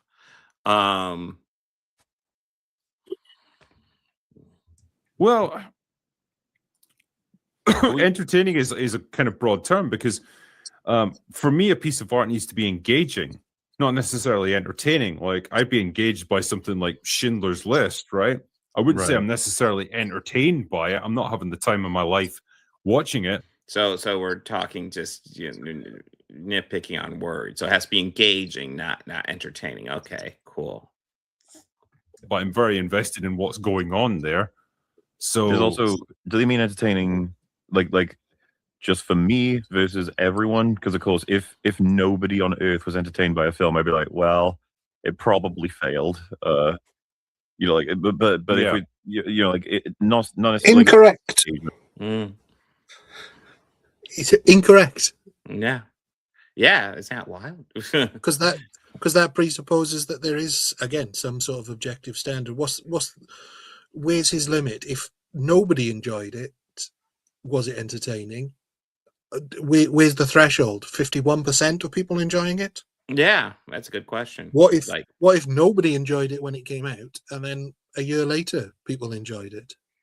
Like, what if everybody hates it, but one person? Oh, interesting. Yeah, 1%. Does that not even 1%? Oh, not even 1%. No, yeah. one person. Like, does that throw it all out? Like, what meant? Like, I feel like it's almost an admission that it's all subjective, right there. Yeah. Basically, it didn't. Everyone came away saying like, "Well, that was a waste of time." It's like if everyone does, like, well, that's unfortunate. I would actually be really curious to see that film if it's just like paint drying or something. Yeah, and I think even then there's a discussion. I mean, there are literal art films about the sort of thing he's talking about. There's a film of somebody sleeping. Andy Warhol made art films that were. I don't know if he ever did paint drying. Maybe there's a Warhol fan that can. But there are artists who have literally made films about paint drying, and people find them entertaining. Some people do. So, also, or rather, maybe they don't find them entertaining. Maybe they find them thought-provoking. Maybe you can enjoy a film and not be entertained by it at all, but enjoy the questions that it asks or the way it's presented, despite not engaging with it on an entertaining way. So, again, wait, different ways to engage with a movie? What? Huh? Why was it so unentertaining? Where did it go wrong? Yeah, but I was also going to say, like, if I'm not entertained, but everyone else is, I'd be like, well, the film's doing something, I guess. It just prompts us to try and understand what happened, you know? Oh yeah, so the people who liked Last Jedi prompted Mahler to look into The Last Jedi and decide, you know, what is he missing out on it, right? That's what he did. He figured out what he was missing out on Last Jedi, right? Yeah, and I think even that like makes for the basis of an interesting thought process or an interesting discussion. Is like, well, I hated this thing, but the majority of other people really liked it. Like, okay, well, let's examine why that happened. Like, have they ever done that? Yeah, I can't think of a time they've ever done that, ever. I mean, you know, I don't know. I'm trying to think of times for me where that's happened. Maybe Wakanda Forever, because I'm not a huge fan of that movie, but you know, I have arguments as to why I dislike it. And if you like it, that's fine. There are positives to that movie, but yeah. Well, I know, shockingly, film critic Mark Kermode doesn't like The Big Lebowski, and he's tried to engage with it, and every time he has, he doesn't understand what people see in it, and I think that's really interesting. It's a very introspective thing to do, to say this film is beloved, but it doesn't click for me. But I can't think of a single time that these guys have done that. Yeah, that's an interesting point. On my reasoning, or is it just purely like a? Well, let's also be real. If these guys dislike something like Big Lebowski, I don't think they would admit it because their fan base probably really likes that movie. Reference thing or what? Yeah, because I think you and I have both encountered movies, not so much that we hated them, but more just like, okay, intellectually we know that they're well constructed, well acted, well written, all that sort of thing, but they're just like, we don't really care about them. Yeah, you know, one way or the other. It's just like, well, that's the emotional component of like, that film is good, I recognize that, it just didn't personally appeal to me, but that's fine. Like, we're still humans at the end of the day. We're allowed to have preferences in terms of. Whoa, wait, is he making an argument for subjective criticism? That sounds like what he's doing right there. What we enjoy, but then we can move beyond that to like say, well, okay, if I was to analyze this movie objectively, is it still good? That's the so yeah. Again, arguing for objective criticism right there. Cool. Then the other discussion you can have. Yeah, 100%. This is a video that's supposed to be a refutation. I don't know what those clips are supposed to prove, but I don't think they prove what he thinks they prove. No. To their ideas, but the guy who made it has no idea what their ideas even are. But entertainment too is subjective, obviously. I mean, I hate to point it out, but the clips he's pulling, like he's asking Critical Drinker and Mahler those questions. The problem is the answers he's getting aren't debunking. You said this guy's called Roughest Draft. Yeah, Roughest Drafts. Yeah. I need to watch more of his stuff. He seems solid to me.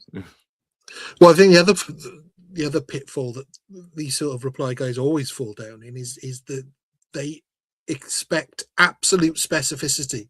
So when he says entertaining, anyone watching this video will know what he means when he says entertaining. But no, Kinoflex demands that the response must be exactly fit the question. When I think it's just ridiculous. Yes. Fortunately, these types of critics view art through such a narrow lens that they don't truly engage with it. They don't want to search for truth. They simply want truth delivered to them in their preferred way. Now, at this point in the video, you're probably saying something like, okay. Was that clip supposed to debunk him? Because he was making a valid point. Just saying. Yeah. Okay, but surely there are actual objective technical measures for art, right? And sure, for example, if a fiction writer uses improper punctuation, that's an objective technical error on their part. Or in the movie Lady Ballers, as some more News' video on the movie points out, there's a moment at the very beginning of the film where we see a technical error in the use of eye lines. Oh my god, the ramblings from this guy are completely unbearable. It may sound as though he's being reasonable at first, since he's saying that there are in fact some objective elements to art, but it's the complete opposite because he intentionally picks a really shitty example for the purpose of further undermining it, as if these are ever the lone reasons for why people who believe in objective criticism believe something to be bad. Lady Ballers as a film is garbage, but I sincerely... Hey, props to Kinoflex for acknowledging it. Lady Ballers was crap. Yeah. Well, at least there's that. But yeah, that again, he's completely missed the point of what Roughest Drafts was saying. Yeah, well, I mean, Roughest Draft didn't even get a chance to finish his point. Yes, there are technical errors in movies that you can say, but there's more you can dive into that. Yeah, more. Yeah, and you can say that in certain circumstances, those errors are objectively bad errors, but it doesn't mean the film's necessarily bad. It doesn't really, but also sometimes those errors are done on purpose. Yes. Sometimes, even though they're not supposed to break the 180 rule, filmmakers do for a purpose. And this is the thing all about art criticism, is that any rule in art is then immediately pushed up against by a group of artists who will bend or break the rule. And if they do it successfully, it eliminates the rule. Like I said about the 180-degree rule. Almost all films stick to that rule, and you're not supposed to break it. But then some films do, and they do it very well. If you do it badly, then it creates a bad experience of watching. It's. I think it's also worth noting, all films have technical errors. You want to dive into it, they will all have them. They're a part of filmmaking. Lots of times it's, how well can they smooth them over, essentially. doubt most people who share those sentiments dislike it primarily because of a single technical error. I know for a fact that's not... He didn't finish his point. He was just starting on it. Holy crap. Why the guy bringing it up considers it to be bad. It's simply because it doesn't align with his politics. People who apply objective criticism typically point out many... So wait, you're acknowledging it's a bad one, but then you're discrediting his opinion of it because it doesn't align with his politics? So now he can't judge a movie whether or not it's good or bad because of his politics? Also, he wasn't making he wasn't giving an opinion on the movie Lady Ballers. He was pointing out it has a technical flaw. Yeah. More, if not bigger, objective flaws that are found everywhere within a piece of art, because countless things about art are capable of being objectively measured. You can objectively determine the number of frames an individual film has. You can... Yes, but how do you judge a piece of art for the number of frames it has? Yeah, what does that tell you about the film? And again, this goes back to what I said at the beginning. You can objectively judge a film based on how many frames it's got, but that's really stupid and really boring. I love this AI generated image he's using too. I love how it's clearly not AI. You can tell by all the clear book titles on here. Objectively determine the number of words a book has. You can objectively conclude whether a painting has been made using oil or watercolor. You can objectively Not determine all the time. That's true. You Yeah. you can't always tell whether. Usually it's quite clear, but you can use oils to look like watercolors. So again, that's what I was talking about with art. Somebody will have probably set out to make an oil painting look like a watercolor, and in a film is graded with a specific color. You can objectively determine which chords a piece of music uses. The list goes on. But these things by themselves are not objective criticisms. They're just facts about the movie. You have to analyze how they're used and how, again, lots of times analyzing how it's used has to do with your own personal reads on it. Why are they using those colors? Why are they doing X, Y, and Z? There's lots of nuance to this shit that he seems to be ignoring. Yeah, and you might enjoy a way a film is color graded, but you also might hate the way it's color graded, and that is a subjective opinion. And using the objective criteria of the color grading, like I said, it doesn't tell you anything about the quality of the film, because the quality is subjective, or in this instance. And I just want to address this. Asmongold debunked Birdman. No. I have not seen Asmongold's response to Birdman, but I'm pretty confident that he couldn't debunk his way out of a paper bag. So I'm pretty well. He tried Birdman. I'm like, he tried, and then Birdman debunked that video by pointing out. I did see the Birdman debunking him for the second time, which is pretty funny. Yeah, I mean that was a dunk of a debunk. Yeah. Asmongold doesn't seem to understand that when two numbers are different and one is the true number and you say the other number is the true number, you are wrong. So, but then Asmongold doesn't understand a lot of things. Generally speaking, what is meant by a film being objectively well directed is it being able to convey a lot of information clearly and quickly by establishing plot, character, tone, theme, and whatever else all at once. Wait, it doesn't necessarily have to do it quickly. There's plenty of great movies that don't do that quickly, that take their time to develop. Yeah, I mean, if this guy thinks that's objectively how you tell whether something is well directed or not, then explain Lawrence of Arabia to me. Yeah. I mean, would you say that David Lean is a good director? Because I probably would. But that film takes a long time to do everything it's doing. Instead of only showing one aspect of storytelling at a time, or completely failing to communicate any of it effectively, which would be considered a failure since proper communication is key. How's it going, guys? I just wanted to deal with this. Well, I mean, it's also worth, off the top of my head, like, he's trying to say that, like, communication is key. What if you don't pick it up because you don't have the proper life experiences to pick up everything the filmmaker is saying, but someone else does? Who's correct in that case?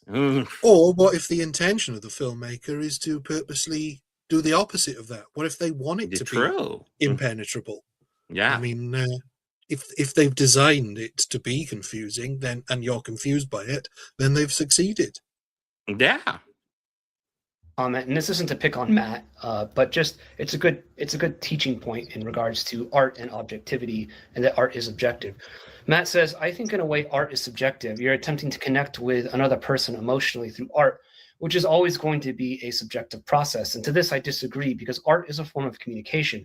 Communication would be impossible if we were incapable of referencing transcendent universals that exist outside of our mind. Me communicating to you right now would be impossible. What I'm saying would just be pure gibberish, and you wouldn't be able to understand me. Just real quick, have a good day, Dane. Yeah. If forms of communication were relative, because we'd be only referencing things that are relative or subjective within our own mind. Yet when we communicate, we do generally understand each other. So therefore, I mean, art is the same way. Art is a form of communication. Therefore, art is referencing transcendent universals, and thus it's going to be reliant on objectivity in order to communicate properly. Otherwise, there'd be no point to making it. There'd be no point at all. Absolute Not necessarily. dude, like part of the point might be like that poem that was presented earlier. The point of that poem, like, is almost to get the person's read on it, because lots of times that person's read, especially on something like that, tells you a lot about the person and actually less about the piece of art. There are reasons to do, like, God, these arguments are so dumb. They're just, I feel my brain melting. I feel my art is not about community. It's not about communicating. It can be that, and there's a lot of art that does do that, but it is also about emotional connections to something. I mean, he seems to want to compare a work of art to like a text, and it's like they're not the same thing, bro. And it looks like he's wearing a Dream Theater shirt, which is really confusing me. It's like, holy crap. We wouldn't be able to communicate anything. So art is objective. At the same time, what's generally meant by good writing is creating an internally consistent story that provides both emotionally and intellectually satisfying setups and payoffs. Instead of again, not true. Yeah. Films don't have to communicate a story. They can, and they usually do, like 99% of the time. Yeah. They don't have to do that. Yeah. Consistent where the conclusions are not based off of anything established earlier in the story. Tommy Wiseau can say that his movie The Room was meant to be a comedy, but it very clearly wasn't. This is by no means the all-encompassing statement. No, but it is a great comedy, no matter what was intended. It is a fucking great comedy, although the sex scenes go on a bit too long. Other than that, fucking brilliant comedy. How well does it communicate a story, regardless of how badly it's acted, though? Because that's the other thing. Yeah. Like you might have a film that communicates a story beautifully, but is acted terribly, or just looks horrible. I mean, I think an argument can be made. The Room, like, it's not like that story is ambiguous at all. It is painfully easy to read. Does that make it good? No, obviously not, because it's terribly acted. The story is shit. I mean, even though it's very clear what's happening throughout the story and you're never lost, it's not good. It's so yeah, like, yeah. Standard, but it's a start at the very least, which is preferable than just shrugging your shoulders and say that none of this can be figured out and that no film can ever accomplish bigger feats than something like The Room. I mean, The Room is not impenetrable work of art. It's easy to figure out what he was going for. It just didn't work. You are lying. I never hit you. You are tearing me apart, Lisa. The very creation of art is... I just want to say, brilliant delivery. No notes. Perfect.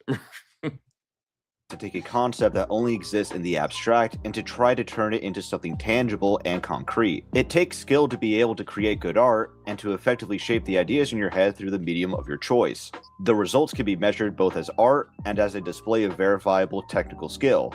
How we establish quality is by asking what the art in question was supposed to achieve, and how well it was achieved using all of these objective standards we have determined previously through trial and error. Okay, like he's so close there. He was so close. So we can judge a piece of art based on what it was intended to, like what the author intended for it, and we can judge it based on that. And okay, but sometimes it might be reaching a level that the artist didn't intend, which happens quite a bit with art as well. There'll be plenty of like themes and ideas that are explored in a piece of art that the artist didn't intend, and those are equally valid as long as there's evidence within the text to back it up. Yeah, this is pretty much film school 101 stuff. I mean, an example of this would be Vincent van Gogh. Would you consider him a good artist? Yeah, I think most people would. In his lifetime, he didn't manage to sell any of his paintings. True, so he failed at being an artist. Failure, yeah.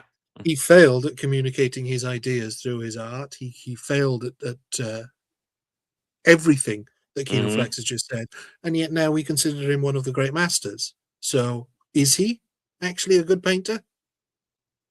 Technically not, because the things he painted don't look enough like the things that they're supposed to be. His painting, but then again, you can tell his sunflowers are sunflowers, so maybe he is a great artist. But his clocks are melting. Clocks don't melt. No, that's Dali. That's Dali, I think. Oh, am I brain farting? Oh shit. Yes. Okay. Well, listen, people don't scream like that, okay? I'll get one of them right, okay? I'll get one.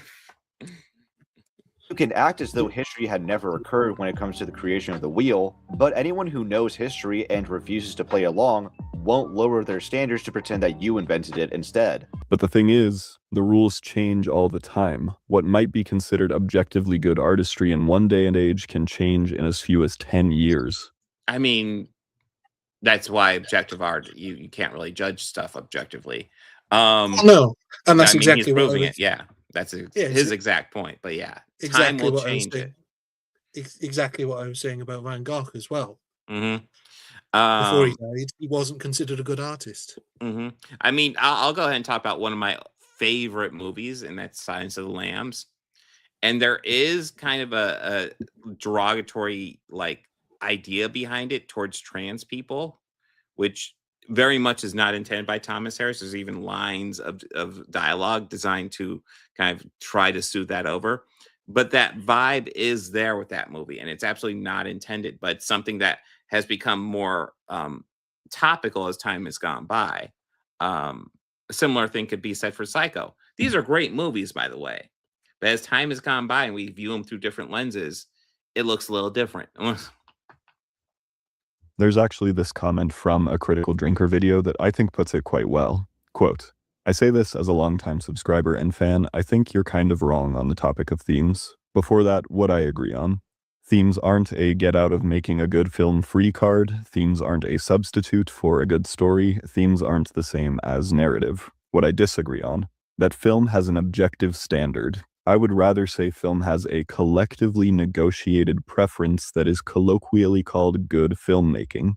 What makes one camera movement, distance, or lens type better than another? Nothing objectively, but rather the subjective effect the combination of composition, lighting, scale, and depth has as we traverse a story, or sometimes a non-story or an anthology.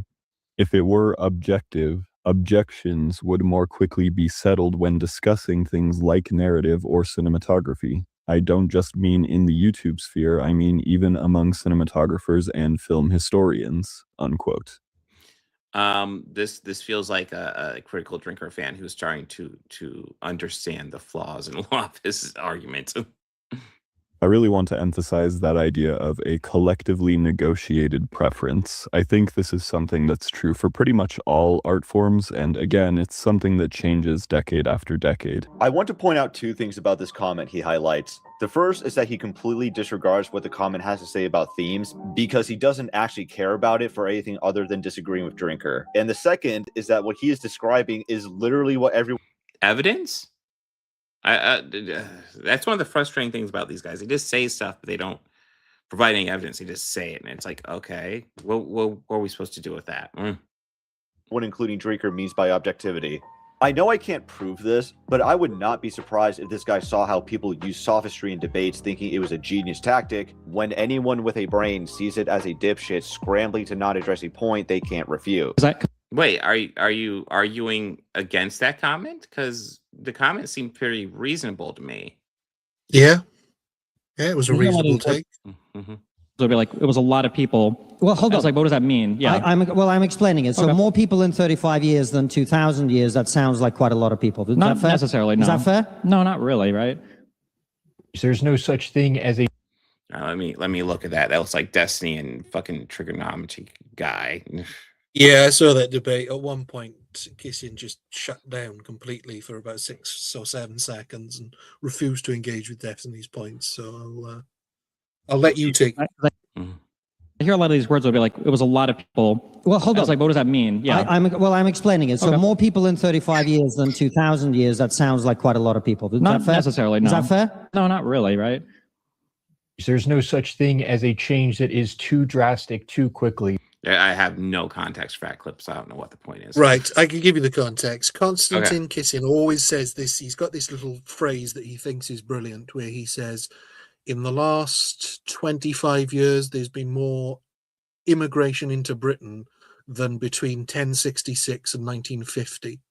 And that's his big sort of thing to say, oh, wow, look how many immigrants are coming in now compared to like nearly 2,000 years of British history. You mean when travel was significantly harder? Well, yes. So his thing is that's a lot of people, and Destiny's point is it's not a lot, because a lot is a quantitative value that is nebulous. Yeah. Is it a lot of people compared with the previous 2,000 years? No, because the population of the entire globe in 1066 was about 500 million, and now it's 8 billion people. Yeah. And the population even in 1950 was 3 billion. So we've seen an increase of an extra 5 billion people in the preceding 75 years, compared with an increase of 500,000 to 3 billion. So yes, there's bound to be a lot more migration in the world when there are a lot more people. Yeah, that's the other element I was thinking of. Yeah, so that, and like you said, it's a lot easier to move around the globe now than it used to be, and a lot more people want to come to the UK because we speak English and we exported that to a lot of countries in the world. So there are many complicated reasons, so much so that you can't just say, well, that's a lot of people, and that was kind of Destiny's point. I will also say the UK has a lot better healthcare than we do over here. Yeah, but then so is a lot of countries.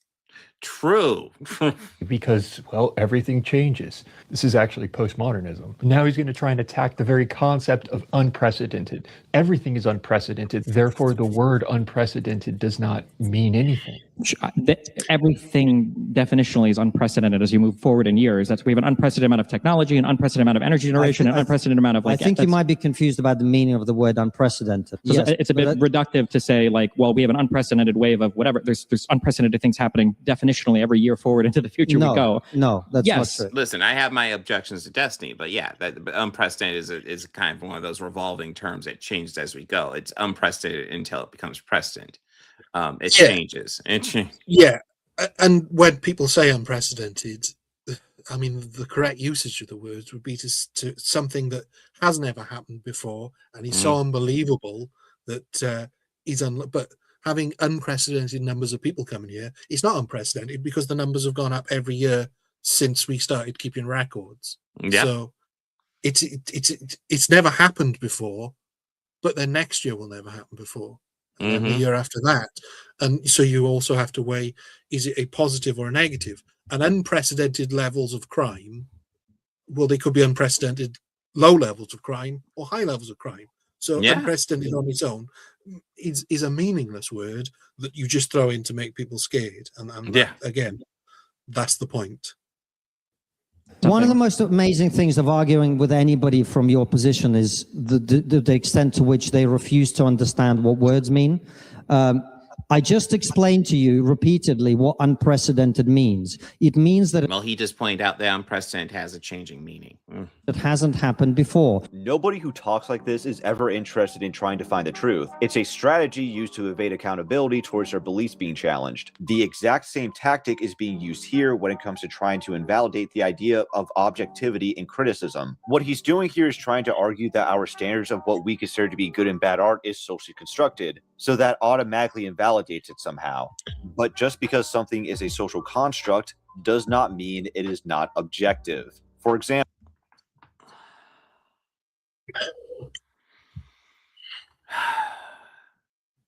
have we considered the fact that Kinoflex might just be an idiot? Possibly, yeah. It's a possibility. I mean, holy crap. I'll be honest. I think we're like a half hour into this, and he has yet to make a single point at all. And I mean, I know what he's going to say here is that we created these measures, therefore they are objective, but they are something that we have collectively agreed on. Yes. But that's not how measurements work. These measurements would exist even if nobody had ever come up with them. They might have different words and terms, but like the idea of this would still exist. We still have to have some way of doing this. And this is something I sort of struggled with in my younger days, the idea that maths exists. Mathematics exists as a thing whether there were human beings around or not. Mhm. There's just there would be nobody around to do the calculations if we weren't here. And I think that's what he's missing here, is that these measurements, or rather to say that actually, we used to measure stuff differently as well. So what Roughest Drafts is saying is that we used to measure things in a different way. Now we have a standardized way that, well, most of the world agrees with the centimeters. Yes. And America agrees with the inches. But God, I wish the United States agreed with centimeters too. I find it frustrating.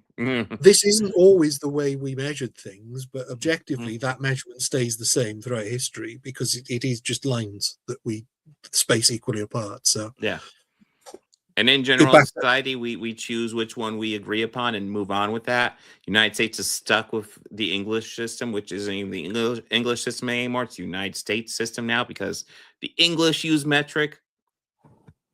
I find it very frustrating. I mean, it's so much easier. Here's an example that sort of disproves his point. What is objectively, you know the size of a pint, right? Yeah. I know the size of a pint as well. Those two numbers are different because our pints are a different size to your pint. So that's a good point. But yeah, I don't see him coming up with anything else here. Is there any like major viewed point? Oh, I am. Oh wait, no, wait, it's on Pinter. Okay. Oh, okay. There's a Cisco. I'm kind of interested what he's going to say about Cisco and Ebert here. Let's check that out. Okay. We're going to skip ahead a bit. Yeah. As you do later in your video, only to then glaze Dunkey, who is notoriously known to walk back his stances after gauging the public reception with actual examples to point to, where he deliberately plays a game the wrong way to frame it in a negative light that supports his criticisms even if it's not true. Second, what he said regarding relatability in your review makes no sense. I agree that a review should reflect someone's genuine opinion, but if relatability is a main focus, then you are undermining your own perspective. And this is a sentiment shared by those regarded as the very best critics. I think that, well, I know that over my typewriter, when I had a typewriter back in the old days, I had a little quotation from a book called The Immediate Experience by Robert Warshaw. And he said about film criticism, a man goes to the movies and the critic must be honest enough to admit that he is that man. Of course, you could say man or woman. I mean, he was a little bit sexist, but the point being, you went to the movies. The group didn't go to the movies. Right. A demographic segment didn't go to the movies. Kids didn't go to the movies. Adults didn't go to the movies. You went to the movies. What happened to you?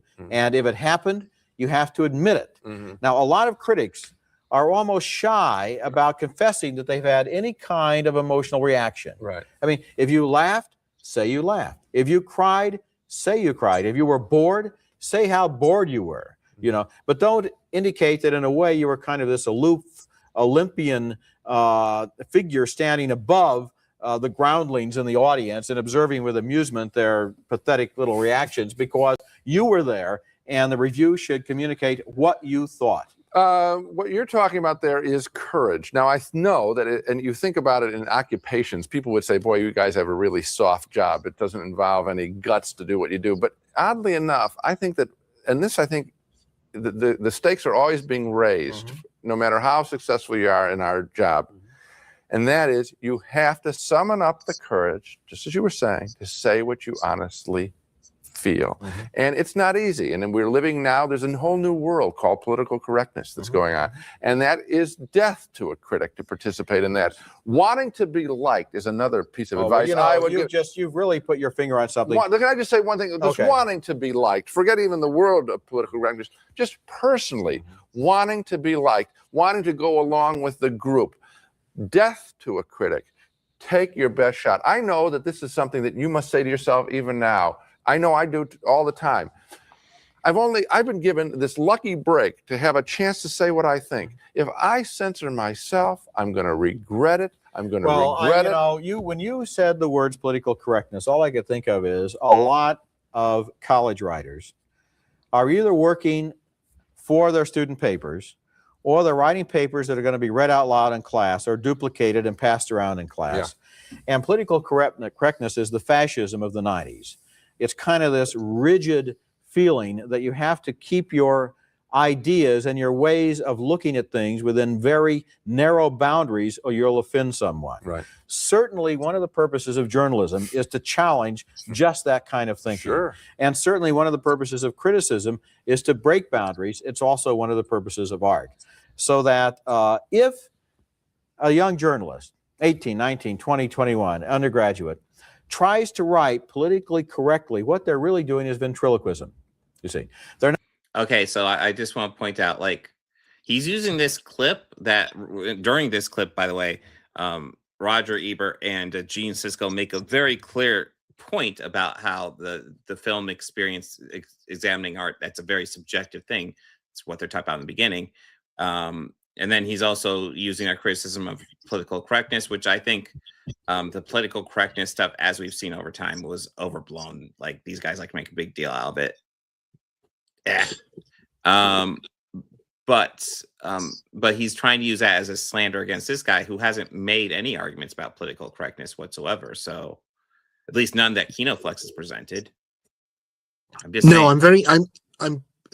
I'm very confused by why he chose a clip that basically says that everything that Drinker and Mauler does is wrong. Yeah. It's Gene Siskel and Roger Ebert saying, we go into a movie by ourselves and then we give you our opinions. That's literally what they're saying. Yeah, in fact, they say that you should be bold enough to give your opinions regardless of what the majority feel.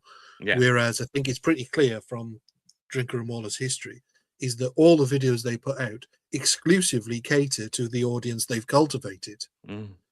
They don't say they don't say anything that challenges their audience. They're never explicitly 100% positive about a film that their audience should hate because it's filled with the message.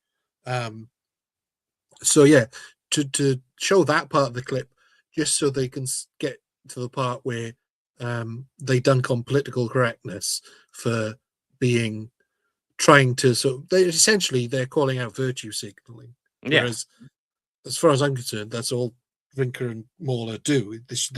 They virtue signal to their particular audience. Nonstop. No. What they think. They're projecting their ideas into another politically correct persona and trying to pretend that that persona reflects their ideas. And that is tragic, because what you're doing when you're politically correct is you're training yourself at a very young age to lie. So instead of okay, so I'll let him do his argument here, but like, he literally just used a clip of Gene Siskel and Roger Ebert making an argument for subjective criticism. That's what that was. relatability, Dunkey should have instead said airtight argumentation that presents a clear explanation of the reviewer's perspective, using examples from what is being reviewed while using coherent reasoning so that even people who come in wanting to disagree have no choice but to agree. And even if the okay, this is very silly. Listen, I don't consider Dunkey a particularly serious YouTuber, but I have seen some of his videos. My son likes them. Most of it's obviously fucking jokes. It's obviously fucking jokes. I'm sorry. person still disagrees without explaining where you went wrong with your reasoning, then that's not your fault, but the other person's fault for refusing to concede when they can't counter anything you've said. The thing is, there's no possible way that any person can remove their biases from any equation. To pretend otherwise would be disingenuous. Rather than trying to measure things objectively, I think better reviews stem from an acknowledgement of one's biases, and an exploration of how those biases were confirmed or challenged by any given work. While it is true that everyone has a bias, that doesn't mean that you can't review something objectively, because bias itself doesn't invalidate criticism, because you can have a specific perspective, interest, or motivation, and still be correct provided your reasoning and methodology are sound. Yeah, I really feel like he's spinning his wheels so much here. It's ridiculous. I mean, you literally just played a clip of Roger Ebert and Gene Siskel debunking that idea. So, okay. And in fact, saying that you should go in with your biases intact and that you should be open about how those biases affected your enjoyment of the film or not. Yes. Yes. So, yeah, I think we've covered enough. I don't even know what else to cover at this point. Is there anything else we specifically cover? No, I don't think so. We've been going a couple of hours on this, and yeah, it's a terrible video. Spoiler alert. Oh wait, here.